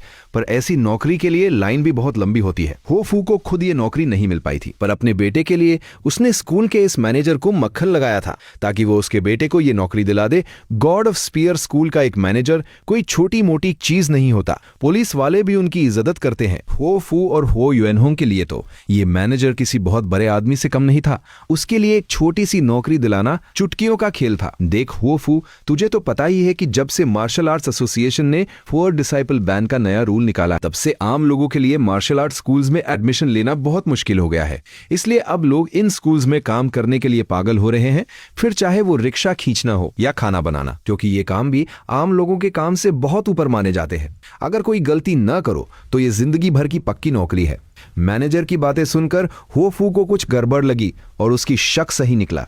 जब मैनेजर ने आगे कहा, इसलिए अब इस नौकरी को चाहने वाले लोग बहुत बढ़ गए हैं तो इसकी कीमत भी बढ़ गई है। अब इसके लिए 360 सिल्वर कॉइन्स लगेंगे। 360 सिल्वर कॉइन्स। होफू तो जैसे सुन ही हो गया। इतनी बड़ी रकम अगर वो खुद को बेच भी दे तब भी इतने पैसे नहीं जोड़ सकता। उसे 180 सिल्वर कॉइन्स जोड़ने में भी नानी याद आ गई थी। उसने वू शाओसिया से भी 160 सिल्वर कॉइन्स उधार लिए थे। अब वो अचानक से 360 सिल्वर कॉइन्स कहां से लाएगा? हाँ, 360 सिल्वर कॉइन्स, ये तो अभी का रेट है। 1 महीने बाद तो ये और भी बढ़ जाएगा। होफू चुप हो गया। वो पुराना सा घर भले ही टूटा फूटा था, पर वो जिनमेन में उनका इकलौता ठिकाना था। शाम को उस मैनेजर को उसके घर छोड़ने के बाद होफू गली के एक कोने में बैठ गया। वो तब तक वहीं बैठा रहा जब तक कि सूरज पूरी तरह से ढल नहीं गया। वो एकदम चुप था, गली के उस पुराने और बदबूदार पत्थर की तरह। मैं बूढ़ा हो गया हूं, एक गड्ढे के पानी में अपनी परछाई देखकर होफू बरबराया। एक वक्त था जब वो भी अपने बेटे अहोंग की तरह जवान और तत्वर था। उसके अंदर बहुत हिम्मत थी, पर इतने सालों तक रिक्शा खींचने के बाद उसकी कमर झुक गई थी। उसके बाल सफेद हो गए थे। मेरा अहोंग मेरी तरह नहीं जिएगा। वो मेरी तरह पूरी जिंदगी रिक्शा खींचकर बीमार नहीं तरेगा और दूसरों के सामने सिर नहीं झुकाएगा। अगर वो मार्शल आर्ट्स एक्सपर्ट नहीं बन सकता तो क्या हुआ? अगर उसे गॉड ऑफ स्पेयर स्कूल में ये नौकरी मिल गई तो वो कम से कम पेट भर खा तो सकेगा। वो एक अच्छी जिंदगी जी सकेगा और फिर अगर घर न भी रहे तो क्या फर्क पड़ता है? अगर मेरा आहोंग खुश है तो मेरे लिए बस इतना ही काफी है।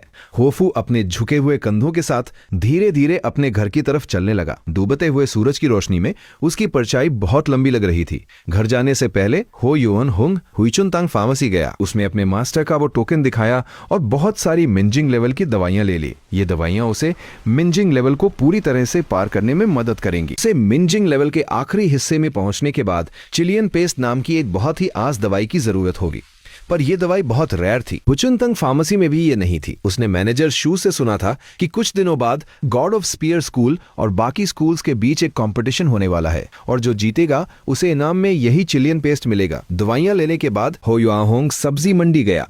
आज उसने बहुत सारा गोश्त और अच्छी अच्छी सब्जियां खरीदी जो वो आम दिनों में कभी नहीं खरीद पाता था। अब उसके पास पैसे थे तो वो अच्छा खाना खा सकता था। जब वो अपने घर पहुंचा तो उसके पिता अभी तक वापस नहीं आए थे। उसने वो सारा सामान किचन में रखा और पोर्क और कैबेज का एक बहुत ही शानदार खाना बनाया। फिर वो अपने उस छोटे से प्रैक्टिस रूम में गया। उसने दीवार पर वो नया कागज लगाया और अपना स्पीयर उठाकर खैदरा हो गया। उसने अपनी आंखें बंद की, एक लंबी सांस ली और अपने दिमाग को शांत किया। दिन भर की सारी बातें उसके दिमाग में आ रही थी। भले ही अब मेरे पास मास्टर ली शुक्शिंग जैसे महान इंसान का साथ है, पर आखिरकार मुझे अपनी लड़ाई खुद ही लड़नी होगी। अपनी तात के दम पर हो युआहोंग ने अपने दिमाग से सारी रालतू बातें निकाल दी। अब उसके सामने सिर्फ उसका स्पीयर था और वो कागज एक ही वार में आर पार सूश। वो स्पीयर हवा को चीरता हुआ गया और उस कागज के आर पार हो गया। कागज पर फिर से वही पानी की लहरों जैसी वेव बनी, पर इस बार कागज के फटने की वो आवाज नहीं आई। सिर्फ एक हल्का सा पॉप साउंड आया और स्पीयर कागज के पार निकल गया। वापस हो युआहोंग ने स्पीयर वापस खींचा और पास जाके देखा उस सबसे ऊपर वाले कागज में सिर्फ एक गोल छेद था। कागज का कोई भी दूसरा हिस्सा नहीं फटा था। बाजीकान मिंजिंग प्रोग्रेस 210/610। मैं पहले से बेहतर हो गया हूं।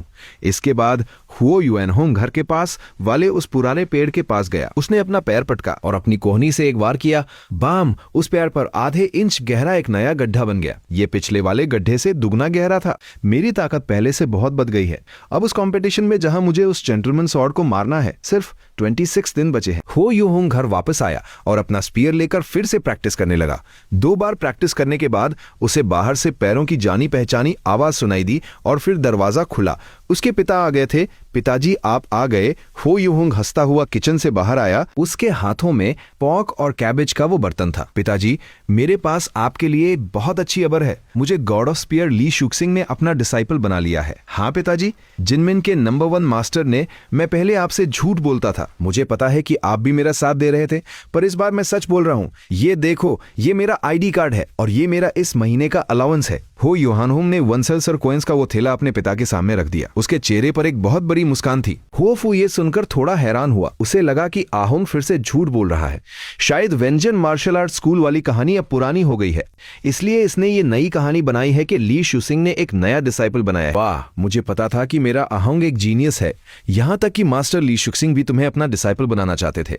हुओफू ने भी उसके नाटक में उसका साथ दिया। उसने वो आईडी कार्ड अपने हाथ में लिया और उसे ध्यान से देखा। उसने ऐसे एक्ट किया जैसे वो पहले पकड़े जाने पर शर्मिंदा था और अब बहुत खुश है, पर अंदर ही अंदर वो सोच रहा था, ये आईडी कार्ड तो बहुत असली लग रहा है। इसे बनवाने में काफी पैसे लगे होंगे और ये इतने सारे सिल्वर कॉइंस कहां से आए? कहीं अहोंग ने वो जेड ब्रेसलेट तो नहीं बेच दिया? पिताजी, अब आपको रिक्शा चलाने की कोई जरूरत नहीं है। मुझे हर महीने 100 सिल्वर कॉइंस मिलेंगे। अब हम रोज गोश्त खाएंगे। हमें अब वो सस्ते केकेरे खाने की जरूरत नहीं है।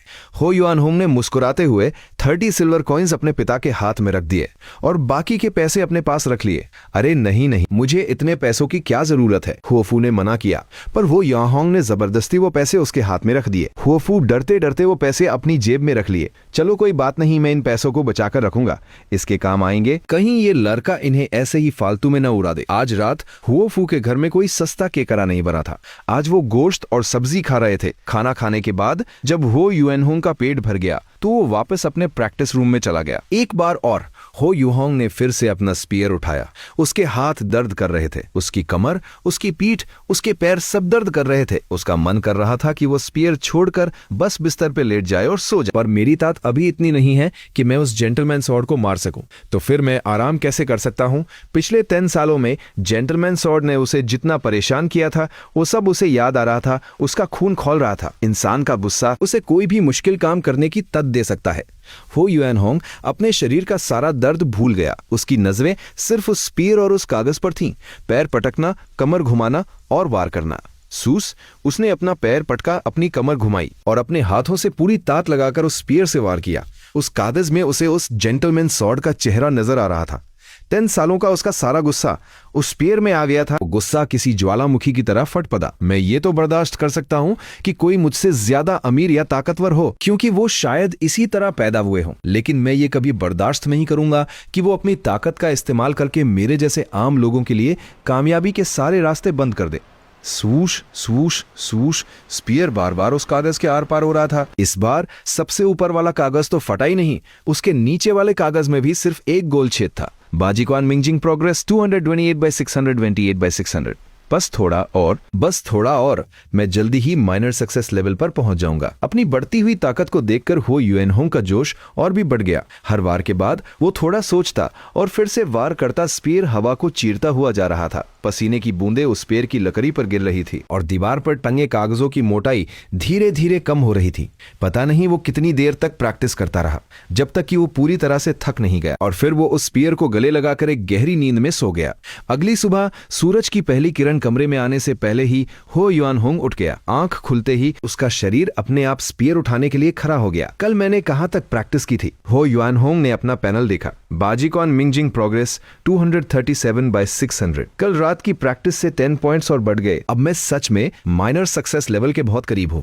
अपना टारगेट सेट करने के बाद हो युएनहोंग ने थोड़ी सी दवाई खाई और फिर से प्रैक्टिस शुरू कर दी। सूरज निकल आया था और उसकी रोशनी हर तरफ फैल रही थी। उसी रोशनी में हो युएनहोंग ने अपना स्पीयर आगे की तरफ दे मारा। पॉप पॉप पॉप, 3 कागजों के फटने की आवाज एक साथ आई और फिर एक हल्का सा फटने का साउंड आया।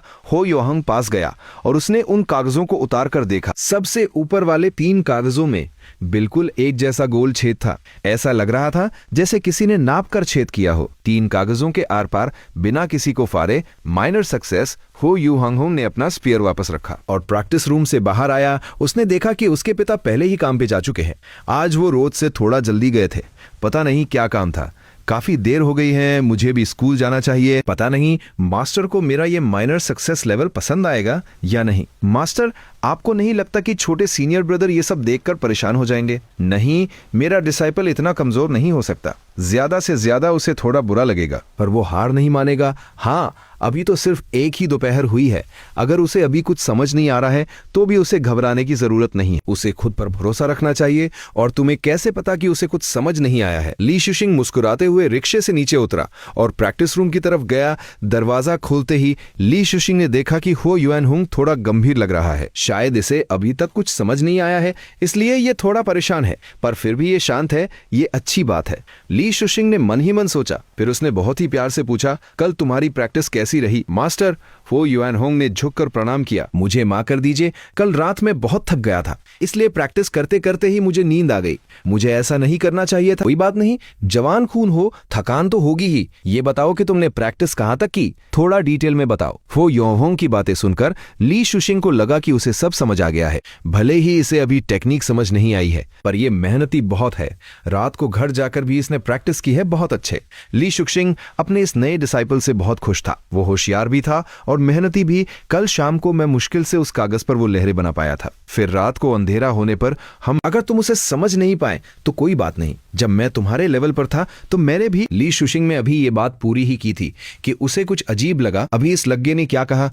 कल शाम को ये कागज पर लहरें बनाने लगा था। ली शुशिंग ने अपने पीछे हाथ बांधे हुए थे और उसके हाथ में जो अखरोट था वो अचानक से टूट गया। सिर्फ एक दोपहर में इसने बेसिक लेवल पार कर लिया। इसका टैलेंट तो मुझसे भी अच्छा है। क्या हुआ मास्टर? हो युएनहोंग ने हैरानी से पूछा। कुछ नहीं, तुम आगे बताओ, ली शुशिंग ने मुस्कुराते हुए कहा। फिर रात को अंधेरा होने पर मेरी प्रैक्टिस थोड़ी अच्छी होने लगी थी। मैं सबसे ऊपर वाले कागज को बिना फाड़े उसमें छेद करने लगा। ऊपर वाले कागज को बिना फाड़े। ली शुशिंग ने छत की तरफ देखा। उसका चेहरा एकदम ब्लैंक हो गया। उसके हाथ में जो अखरोट था उसमें अब दरारें पड़ चुकी थी। मुझे इस लेवल तक पहुंचने में 5 दिन लगे थे और इस लगे ने रात का खाना खाने से पहले ही ये कर लिया, पर उसे अभी भी विश्वास नहीं हो रहा था।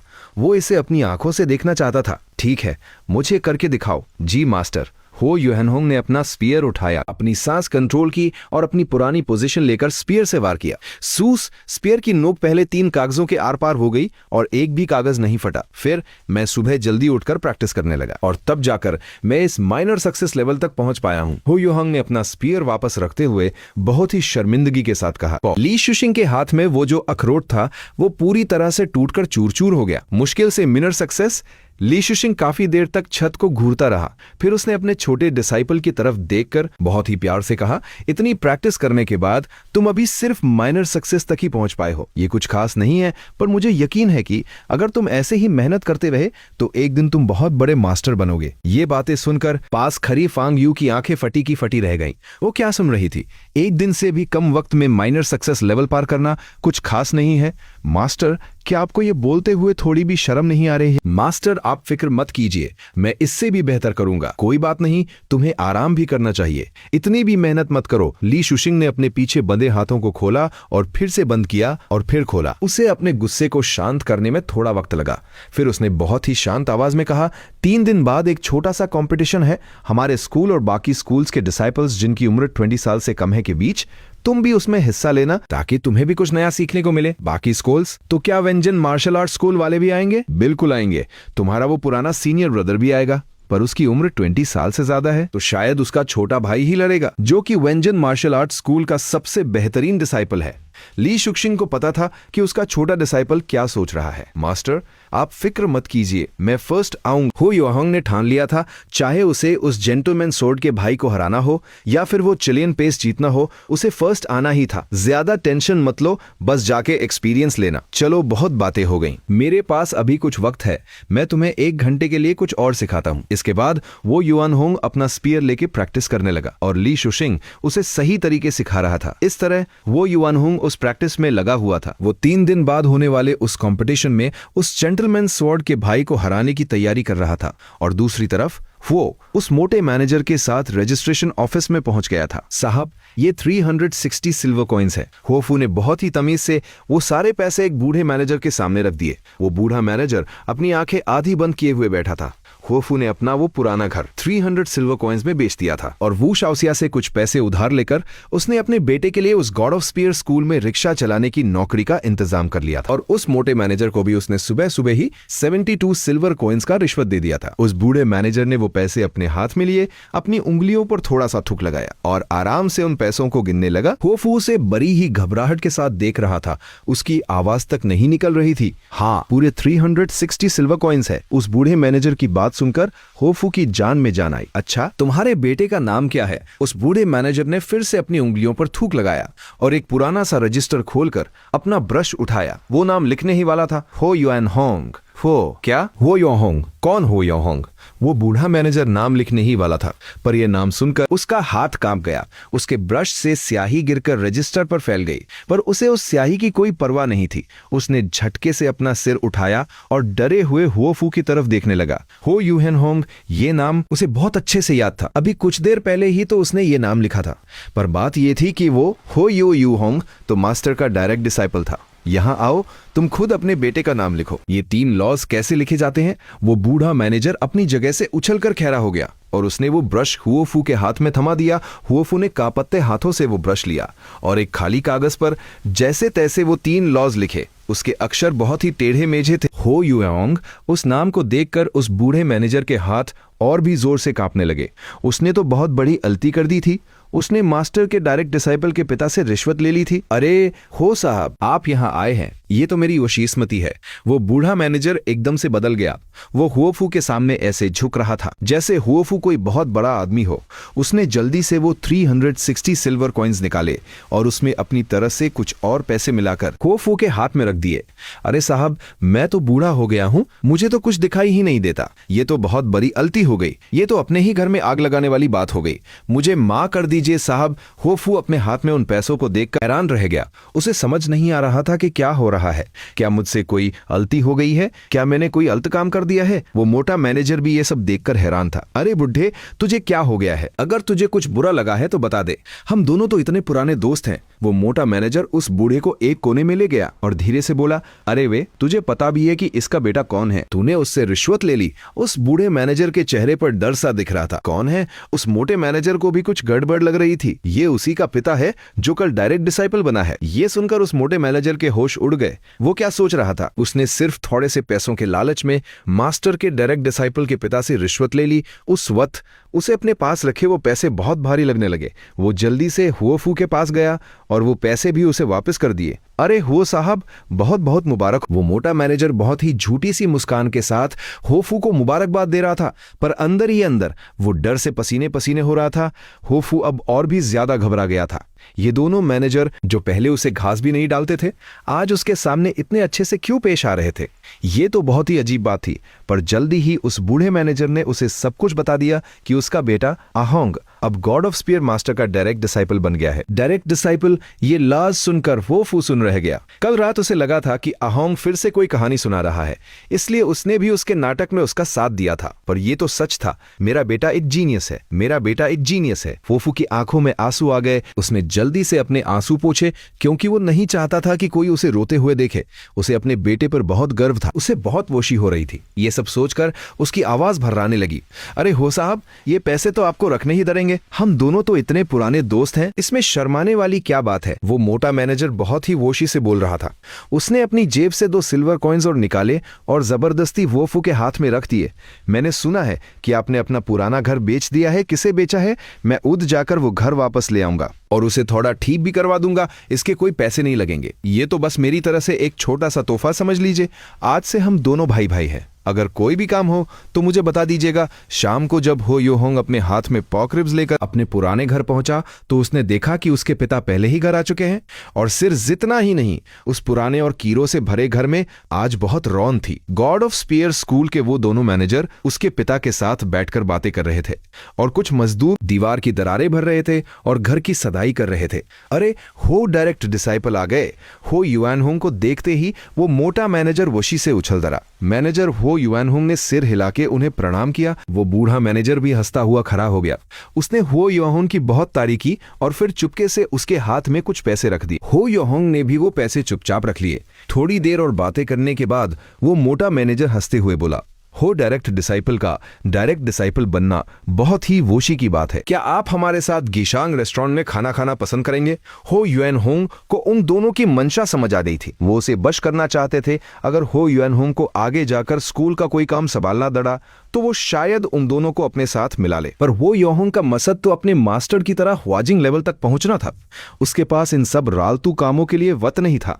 और दूसरी तरफ वो ये भी देख रहा था कि इन दोनों मैनेजर के सामने उसके पिता बहुत डरे हुए थे। उनके हाथ में जो चाय का कप था वो भी कांप रहा था। इन दोनों के थोड़े से यादे के लिए वो अपने पिता को क्यों परेशान करे? इसलिए हो युआनहोंग ने कहा, आप दोनों का बहुत बहुत शुक्रिया, पर मेरे मास्टर ने मुझे जो काम दिया है वो अभी पूरा नहीं हुआ है। कोई बात नहीं, कोई बात नहीं। हो डायरेक्ट डिसाइपल, आप अपनी प्रैक्टिस कीजिए। हमारी चाय खत्म हो गई है, हम चलते हैं। अगली बार आपको जरूर गिशांग रेस्टोरेंट लेकर जाएंगे। उन दोनों के चेहरों की मुस्कान थोड़ी जीकी बढ़ गई। पर जब उन्होंने हो युआनहोंग के अंदर वो स्पीयर जैसी ताक देखी तो वो फिर से मुस्कुराने लगे और आदर के साथ प्रणाम करके वहां से चले गए। उन दोनों मैनेजर और मजदूरों के जाने के बाद होफू, जो कब से इंतजार कर रहा था, वो जल्दी से हो युआनहोंग के पास आया। होंग, क्या ये सच है कि मास्टर ली शुशिंग ने तुम्हें अपना डिसाइपल बना लिया है? सच में? हाँ पिताजी, बिल्कुल सच है, हो युआनहोंग ने हंसते हुए कहा। उसे समझ आ गया था कि कल रात उसके पिता ने भी सिर नाटक किया था। बहुत अच्छे, बहुत अच्छे, बहुत अच्छे। अपने बेटे के मुंह से ये बात सुनकर हो फूशी से झूम उठा। उसके चेहरे की वो झुर्रियां भी वूशी से खिल उठी थी। वो एक बच्चे की तरह मुश हो रहा था। सूरज ढल रहा था और घर में अब कोई बाहरी इंसान नहीं था। उसके चेहरे पर एक बहुत ही गर्व वाली मुस्कान थी। पिछले कई सालों के दुखों का बोझ आज जैसे उसके कंधों से उतर गया था। वो ऐसा लग रहा था जैसे वो अपनी जवानी के दिनों में वापस चला गया हो। अपने पिता की ये खुशी देखकर हो युआनहोंग को लगा कि उसकी इन कुछ दिनों की मेहनत सफल हो गई। आखिरकार उसने ऐसा कुछ कर दिखाया जिससे उसके पिता सिर उठाकर जी सके। पर इतना ही कारी नहीं है। हो युआनहोंग ने अपना स्पीयर उठाया और एक कॉकरोच को बहुत ही आसानी से मार गिराया। मुझे अपने पिता के लिए एक ऐसा घर लेना है जहां ये कॉकरोच ना हो। मुझे अमीर लोगों के इलाके में एक बड़ा और साफ घर लेना है। रात का खाना खाने के बाद हो युआनहोंग फिर से अपनी प्रैक्टिस में लग गया। पिछले कई सालों का उसका जो डर था वो आज खत्म हो गया था। आज रात जब वो प्रैक्टिस कर रहा था तो उसे बहुत अच्छा लग रहा था। उसे एक नया और बड़ा घर लेने की धूम सवार थी, इसलिए वो अपनी सारी थकान भूलकर बस प्रैक्टिस कर रहा था। एक के बाद एक बार वो अपनी मिंजिंग लेवल की ताकत को बढ़ा रहा था। बाजीकान मिंजिंग प्रोग्रेस 362/600। जब ये लेवल आया तब जाकर उसने अपना स्पीयर रखा। अब मैं माइनर सक्सेस लेवल के आखिरी हिस्से में पहुंच गया हूं। अगर मैं सुबह जल्दी उठकर प्रैक्टिस करूंगा तो कल दोपहर तक मैं मेजर सक्सेस लेवल तक पहुंच जाऊंगा। जिनमेन के उस बड़े कंपटीशन में अभी 25 दिन बारी है और हमारे स्कूल के कंपटीशन में अभी सिर्फ 2 दिन बारी है। हर दिन ताकतवर होने का जो एहसास था उसे हो युआनहोंग बहुत पसंद कर रहा था। वो रात को सोते वक्त भी अपना स्पीयर अपने पास ही रखता था। उसे लगता था कि शायद वो सपनों में भी प्रैक्टिस कर सके। अगले दिन दोपहर का खाना खाने से पहले सूस सूस सूस कई आवाजें एक साथ आईं और उन 7 कागजों में एक बहुत ही साफ और गोल छेद बन गया। 7 कागजों के आर पार और एक भी कागज नहीं फटा। मेजर सक्सेस हो युआनहोंग ने अपने पैनल पर देखा। बाजीक्वान मिंजिंग प्रोग्रेस 620/600। हो युआनहोंग का दिल लूशी और गर्व से भर गया। पता नहीं अब मेरी वो हार्ट पियर्सिंग एल्बो टेक्निक कितनी तदवर हो गई है। ये याल उसके दिमाग में आते ही वो खुद को रोक नहीं पाया। वो जल्दी से उस पुराने पेड़ के पास गया जहां उसकी पहली मुलाकात ली शुक्सिंग से हुई थी। उसने अपना पैर पटका, कमर घुमाई और अपनी कोहनी से एक जोरदार वार किया। बाम उस पेड़ पर एक बहुत ही गहरा गड्ढा बन गया। ये गड्ढा पिछले गड्ढे जैसा आधा इंच गहरा नहीं था, बल्कि ये आधा मुट्ठी जितना गहरा था। उसे पता ही नहीं चला कि वो इतनी जल्दी इतना तदवर कैसे हो गया। उस गड्ढे को देखकर हो युआनहोंग को खुद पर यकीन नहीं हो रहा था। 13 ग्रेट प्रोटेक्टर्स, इनविंसिबल एक्सपर्ट्स। ये हो युआनहोंग मिंजिंग लेवल पर पहुंच गया और वो उस महान गॉड ऑफ स्पीयर ली शुशिंग का डिसाइपल बन गया। अमीर लोगों के इलाके में बने एक सुंदर से घर में वू शाओसिया की आंखें हैरानी से फटी हुई थी। गॉड ऑफ स्पीयर ली शुशिंग, ये नाम तो एक लेजेंड था। अगर कोई उसका सीक्रेट डिसाइपल भी बन जाए तो भी वो अपने खानदान का नाम रोशन कर सकता है। और जियांग तिंग से अलग वू शाओसिया को जिनमेन के मार्शल आर्ट्स स्कूल्स के रूल्स बहुत अच्छे से पता थे।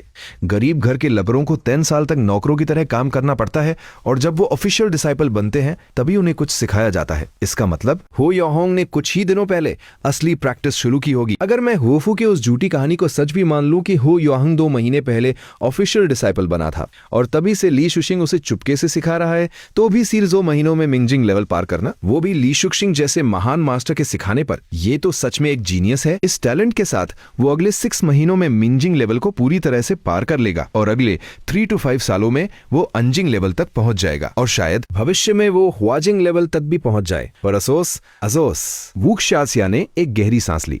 अजोस की अब उसके पास बड़ा होने का वक्त नहीं है। 24 दिन बाद जो जिनमेन का बड़ा कंपटीशन होने वाला है, अगर उसमें कोई गरीब घर का लगातार 3 मैचेस नहीं जीतता तो फिर कोई भी गरीब लगा खुलेआम मार्शल आर्ट्स प्रैक्टिस नहीं कर पाएगा। अगर ली शुशिंग कुछ सेटिंग भी कर ले तो भी लगातार 3 मैचेस जीतने के लिए हो युआनहोंग को कम से कम मिंजिंग लेवल के आखिरी हिस्से तक पहुंचना होगा, तभी उसके जीतने के थोड़े चांसेस होंगे। पर अब वक्त नहीं बचा है। वू शाओसिया ने अफसोस के साथ अपना सिर हिलाया। अगर हो युआनहोंग को 1 साल या सिर्फ 6 महीने और मिल जाते तो शायद उसका भविष्य कुछ और ही होता।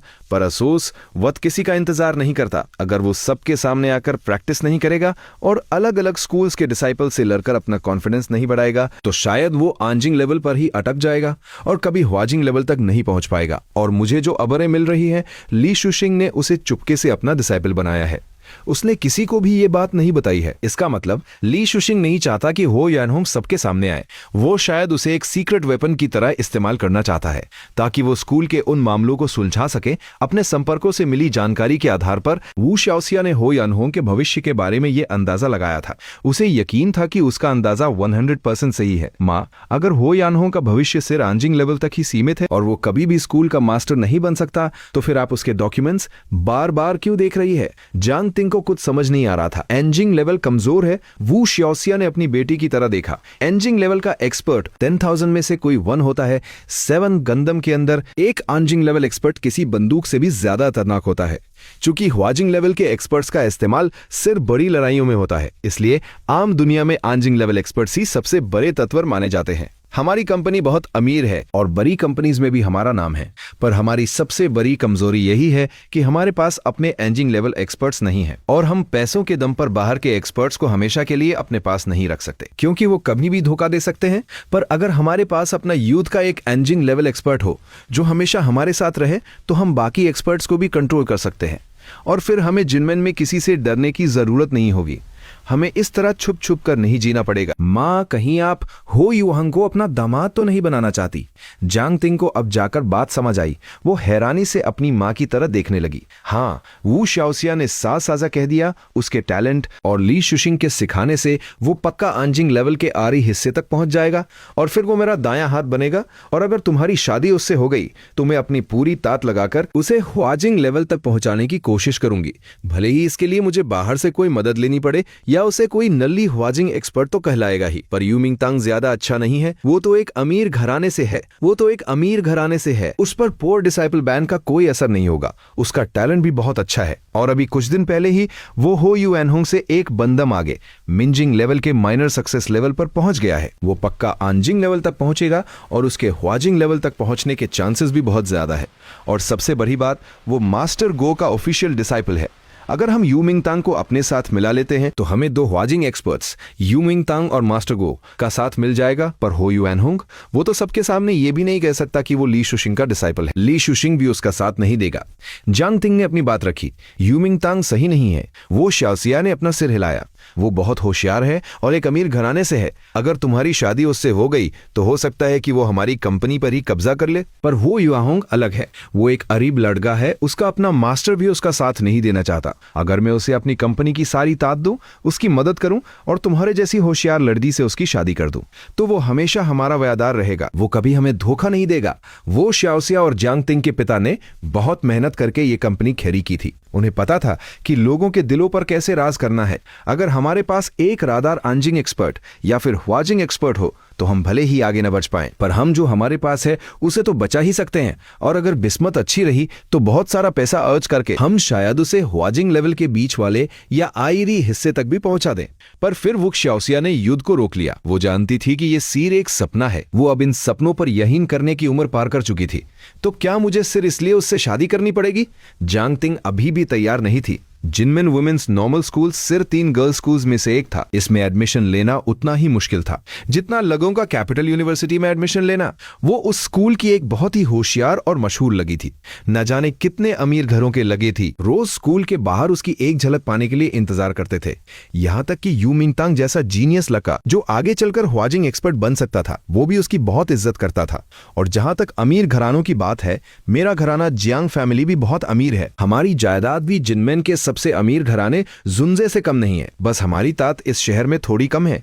इतनी अच्छी पोजीशन होने के बाद भी मैं एक ऐसे ओरीब लड़के से शादी करूं, मुझे ये मंजूर नहीं है। अफसोस, हमारे जैसे बड़े घरानों के लोगों के पास उद के लिए ज़ैसले लेने का हक कहां होता है। चलो, तुम पहले उससे मिलकर तो देखो। अगर तुम्हें वो सच में पसंद नहीं करूंगी, मैं बस ये चाहती हूं कि तुम बाद में पछताओ नहीं। अपनी बेटी का उतरा हुआ चेहरा देखकर वू शाओसिया ने सिर्फ एक आह भरी। उसने अपने नौकरों को बुलाया और कहा, गाड़ी निकालो, मुझे ओल्ड हुओ के घर जाना है। मुझे उससे आहोंग के बारे में बात करनी है। डेट। एक बार फिर से डेट। शाम को जब हो युआनहुंग घर लौटा तो उसके पिता ने उसे ये खबर सुनाई। अहोंग, अब तुम बड़े हो गए हो। देखो, सामने वाले घर में लुओ के बेटे का बच्चा तो अब चलने भी लगा है। हो फू हंसते हुए बोल रहा था। पर हो युआनहुंग ने परेशान होते हुए कहा, उसे इन सब फालतू कामों के लिए वक्त कहाँ था? वो तो रोजाना 18 घंटे प्रैक्टिस करता था। फिर भी उसे लगता था कि वक्त कम है। इन सब लव स्टोरी और डेट्स के चक्कर में वो अपना कीमती वक्त कैसे बर्बाद कर सकता था? उसे तो बस अपने पैनल के प्रोग्रेस को बढ़ते हुए देखना था। पर जब उसने डूबते हुए सूरज की रोशनी में अपने पिता के सफेद बालों को देखा तो उसे अचानक एहसास हुआ कि उसके पिता बूढ़े हो गए हैं। वो ताकतवर इंसान नहीं रहे जो उसे वेंजियन मार्शल आर्ट स्कूल छोड़ने गए थे। बूढ़े लोगों के लिए अपने बच्चों की शादी और पोते पोतियों का मुंह देखने से बढ़कर कुछ नहीं होता। पिछले कई सालों में अपने आसपास के लोगों को दादा बनते देख उसके पिता को अंदर ही अंदर बहुत बुरा लगता होगा। पर उन्होंने कभी उससे कुछ नहीं कहा क्योंकि वो नहीं चाहते थे कि हो युआनहुंग परेशान हो। ठीक है पिताजी, मैं जाऊंगा। काफी देर सोचने के बाद हो युआनहुंग मान गया। उसने पोर्क का एक बड़ा टुकड़ा अपने पिता की प्लेट में रख दिया। नहीं नहीं, ये बहुत ऑयली है, मुझे अच्छा नहीं लगता, तू खा अहोंग। हुआफू ने वो टुकड़ा वापस हो युआनहुंग की प्लेट में रख दिया। अरे ये बहुत सारा है, मैं अकेले नहीं खा पाऊंगा और मास्टर ने कहा है कि मार्शल आर्ट्स प्रैक्टिस करने वालों को रात का बचा हुआ खाना नहीं खाना चाहिए। कल तो मैं इसे बिल्कुल नहीं खाऊंगा, इसलिए आपको ही इसे एतमा करना पड़ेगा। हो युआन होंग ने एक छोटा सा झूठ बोला। उसे पता था कि उसके पिता बहुत जिद्दी हैं। अगर वो ये सब नहीं बोलता तो उसके पिता वो गोश्त कभी नहीं खाते। भले ही अब उन्हें हर महीने 100 सिल्वर कॉइन्स मिलते थे और वो रोज गोश्त खा सकते थे, पर फिर भी उसके पिता अपने हिस्से का पैसा बचाकर रखना चाहते थे ताकि वो हो योहोंग की शादी में काम आए। अरे बेटा, अगर नहीं खा सकता था तो इतना सारा अरीदा ही क्यों? पैसे बर्बाद कर दिए, ये तो मौत में मिला है, इसके कोई पैसे नहीं लगे। शाम की उस हल्की हल्की रोशनी में हो योहोंग और उसके पिता एक साथ बैठकर वो पोर्क खा रहे थे। उनके मुंह पर तेल लगा हुआ था। हो योहोंग ने गोश्त वाले से आस तौर पर ज्यादा चर्बी वाला गोश्त मांगा था। उस जमाने में चर्बी वाला गोश्त फैटी मीट बिना चर्बी वाले गोश्त लीन मीट से ज्यादा महंगा होता था और उसके पिता को चर्बी वाला गोश्त ही सबसे ज्यादा पसंद था। आज रात उसके पिता बहुत वश लग रहे थे। वो बहुत बातें कर रहे थे, अपनी जवानी के दिनों की कहानियां सुना रहे थे और हो युआनहोंग बहुत ध्यान से उनकी बातें सुन रहा था और बीच बीच में मुस्कुरा रहा था। वो दिन अब हमेशा के लिए चले गए थे जब वो चुपचाप बैठकर वो सस्ते केकरे खाया करते थे। अगली सुबह हो युआनहोंग ने अपनी प्रैक्टिस से छुट्टी ली और शहर के उस भीड़ भाड़ वाले इलाके की तरह चल दिया। वो डेट उसी इलाके के एक तय हाउस में थी। भले ही उस तय हाउस में ज्यादा लोग नहीं आते थे, पर कहा जाता था कि उसका मालिक पहले अंडरवर्ल्ड का कोई बड़ा डॉन था और जब वो बूढ़ा हो गया तो उसने वो त्या हाउस खोल लिया। जब हो याहुंग वहां पहुंचा तो जांग तिंग पहले से ही वहां थी। अभी उन्होंने ठीक से बात शुरू भी नहीं की थी कि त्या हाउस के कमरे के बाहर से एक आवाज आई, टिंग टिंग दीदी आप यहाँ हैं। हो युहोंग ने मुड़कर देखा, ते हाउस के उस कमरे का दरवाजा अभी पूरा बंद नहीं हुआ था और बाहर एक बहुत ही सुंदर और जवान लकड़ी खैरी थी। उसने हल्के नीले रंग का टॉप और काले रंग की प्लीटेड स्कर्ट पहनी हुई थी। उसके टॉप के कॉलर पर जिनमिन विमेंस नॉर्मल स्कूल का लोगो बना हुआ था।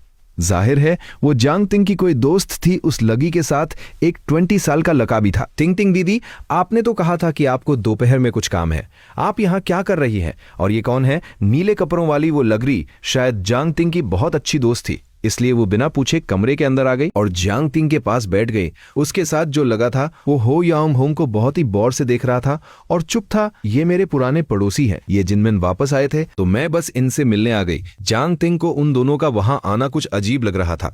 वो जल्दी से अपनी जगह से खैरी हो गई और उसने ऐसे दिखाया जैसे वो हो याहुंग को ठीक से जानती भी नहीं। मिंगटंग भाई, मिंगफांग, आप लोग यहाँ कैसे? ये दोनों मास्टर गो बगवासहंग मास्टर के डिसाइपल यू मिंगटंग और उसकी बहन यू मिंगफंग थे। हम लोग यहाँ से गुजर रहे थे, तुम्हारी आवाज सुनी तो सोचा मिलने, यू मिंगतांग ने कहा। अच्छा, जांग तिंग को उसकी बात पर यकीन नहीं था। उसने जानबूझकर ये खाली ते हाउस चुना था ताकि किसी को पता न चले कि वो हो युआनहोंग के साथ डेट पर है। पर यू मिंगतांग मास्टर गो का सबसे अच्छा डिसाइपल था। उसकी बागवाजांग इतनी अच्छी थी, जांग तिंग भी उसकी इज्जत करती थी। भले ही जांग तिंग को लग रहा था कि वो दोनों उसका पीछा कर रहे हैं, पर उसने अपने चेहरे पर एक मुस्कान रखी और उनके लिए चाय बनाई। कोई बात नहीं तिंग तिंग, तुम बैठो, हमने अपने लिए चाय मंगवा ली है।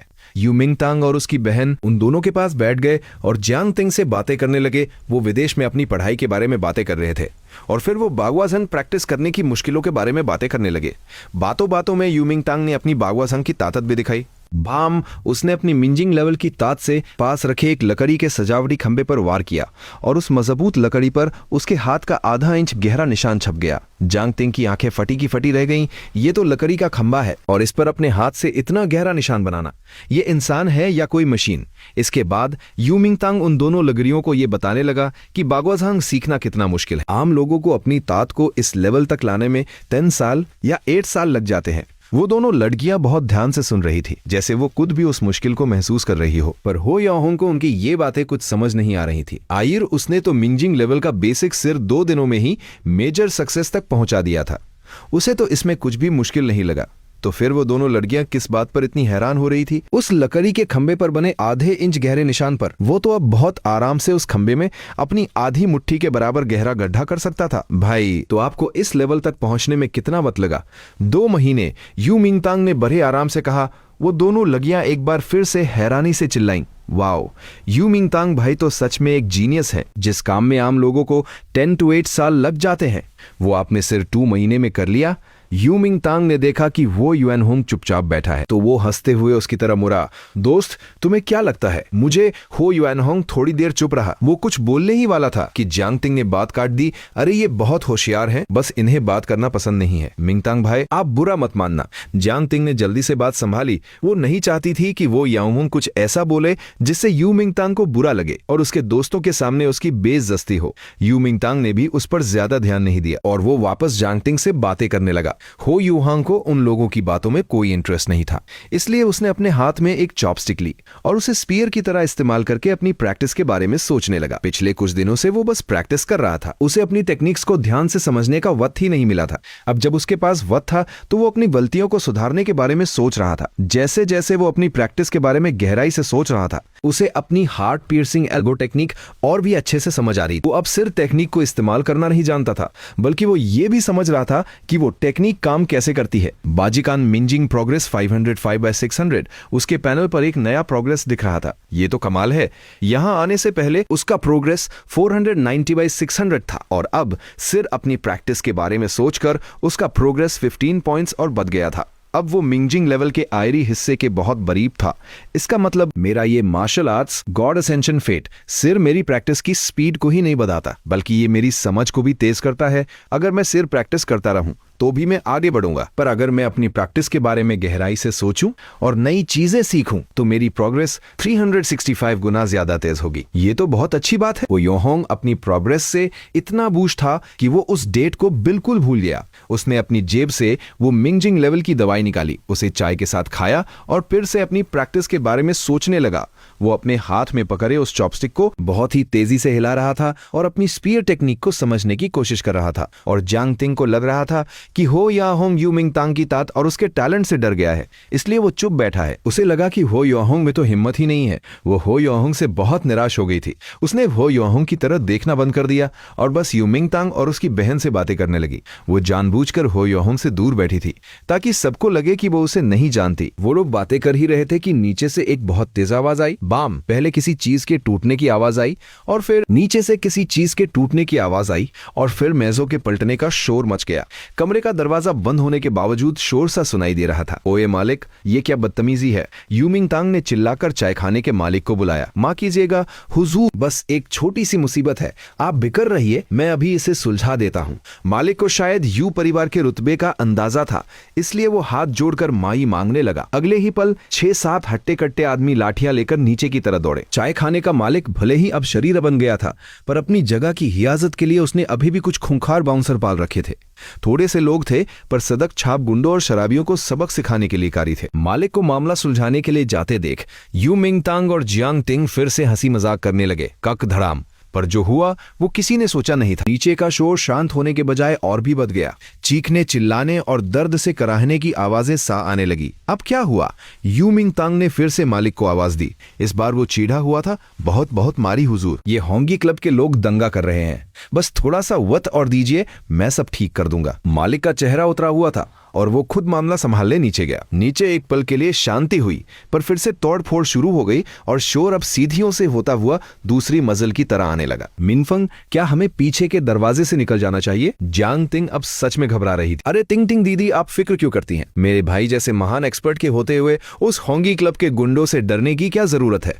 यू मिंगफंग ने मुस्कुराते हुए कहा। बात तो सही थी। जियांग तिंग को भी यू मिंगतांग की वो बागवाजांग की तात आई तो उसकी जान में जान आई। आखिर वो होंगी क्लब वाले महज सदक छाप बुंडे ही तो होंगे।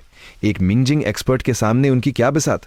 मैं नीचे जाकर देखता हूँ, तुम लोग चाय पियो, मैं अभी आता हूँ। जियांग तिंग को भरोसा दिलाने के लिए यू मिंगतांग खड़ा हुआ और कमरे से बाहर निकलकर शान से सीढ़ियों की तरफ बढ़ गया। मेरे भाई के जाते ही देखना सब एकदम शांत हो जाएगा। यू मिंगफैंग ने तालियां बजाते हुए कहा। मिंगतांग भाई की बागवाजांग आयर उन्हें मास्टर गो ने सिखाया है। इन गुंडों को तो वो चुटकियों में धूल चटा देंगे। जियांग तिंग की बात पूरी भी नहीं हुई थी कि एक जोरदार धमाका हुआ। दरवाजा टूटकर गिरा और एक खून से लथपथ साया कमरे के अंदर आकर गिरा। वो कोई और नहीं बल्कि बागवाजांग का वारिस यू मिंगतांग था। उसकी हालत ऐसी थी कि पता नहीं चल रहा था कि वो जिंदा भी है या नहीं। भाई, यू मिंगफांग चीखता दी। जियांग तिंग तो जैसे पत्थर बन गई। उसे समझ ही नहीं आ रहा था कि ये क्या हो गया। अभी कुछ ही सेकंड पहले जो शख्स लकड़ी के खंबे पर हाथ का निशान बना रहा था, वो इतनी बुरी तरह हार कर बेहोश पड़ा था। इस मामूली से चाय खाने में इतना खतरनाक शिकारी कहां से आ गया? मेज पर रखी चाय अभी भी गर्म थी, पर अब उसे पीने वाला कोई नहीं था। यू मिंगफंग और जियांग तिंग की नजरें अब दरवाजे पर टिकी थी, जहां एक विशाल साया खड़ा था। वो किसी जंगली भालू जैसा लंबा चौड़ा आदमी था, जो धीरे धीरे अंदर आ रहा था। चाय खाने का मालिक उसके हाथ में किसी खिलौने की तरह लटका हुआ था, लहू लुहान और बेसुध। उस आदमी का भारी जिस्म, चौड़ा ढांचा और उसकी हथेलियों पर पड़े वो सख्त निशान बता रहे थे कि वो मार्शल आर्ट्स का कोई खतरनाक खिलाड़ी है। उसके अंदर से निकल रही वो हिंसक और खूंखार दहशत इतनी ज्यादा थी कि दोनों लड़ियों को लगा जैसे किसी ने उनका गला घोंट दिया हो। वो बस फटी आंखों से उस भालू जैसे आदमी को अपनी तरफ बढ़ते हुए देख रही थी। उसकी परछाई ने उन दोनों को पूरी तरह ढक लिया था। सब खत्म। जियांग तिंग, जो खुद को बहुत होशियार और बहादुर समझती थी, जिसने अपनी माँ के साथ कई बड़े बड़े लोग देखे थे, उसे लगा था कि वो अपनी बातों से किसी भी मुसीबत को टाल लेगी। पर आज पहले यू मिंगतांग का ये हाल और फिर सामने खड़ी ये साक्षात मौत, उसका दिमाग पूरी तरह सुन्न पड़ गया। वो इतनी डर गई थी कि उसके मुंह से एक शब्द भी नहीं निकल रहा था। वो बस उस दरिंदे को अपने करीब आते देख रही थी।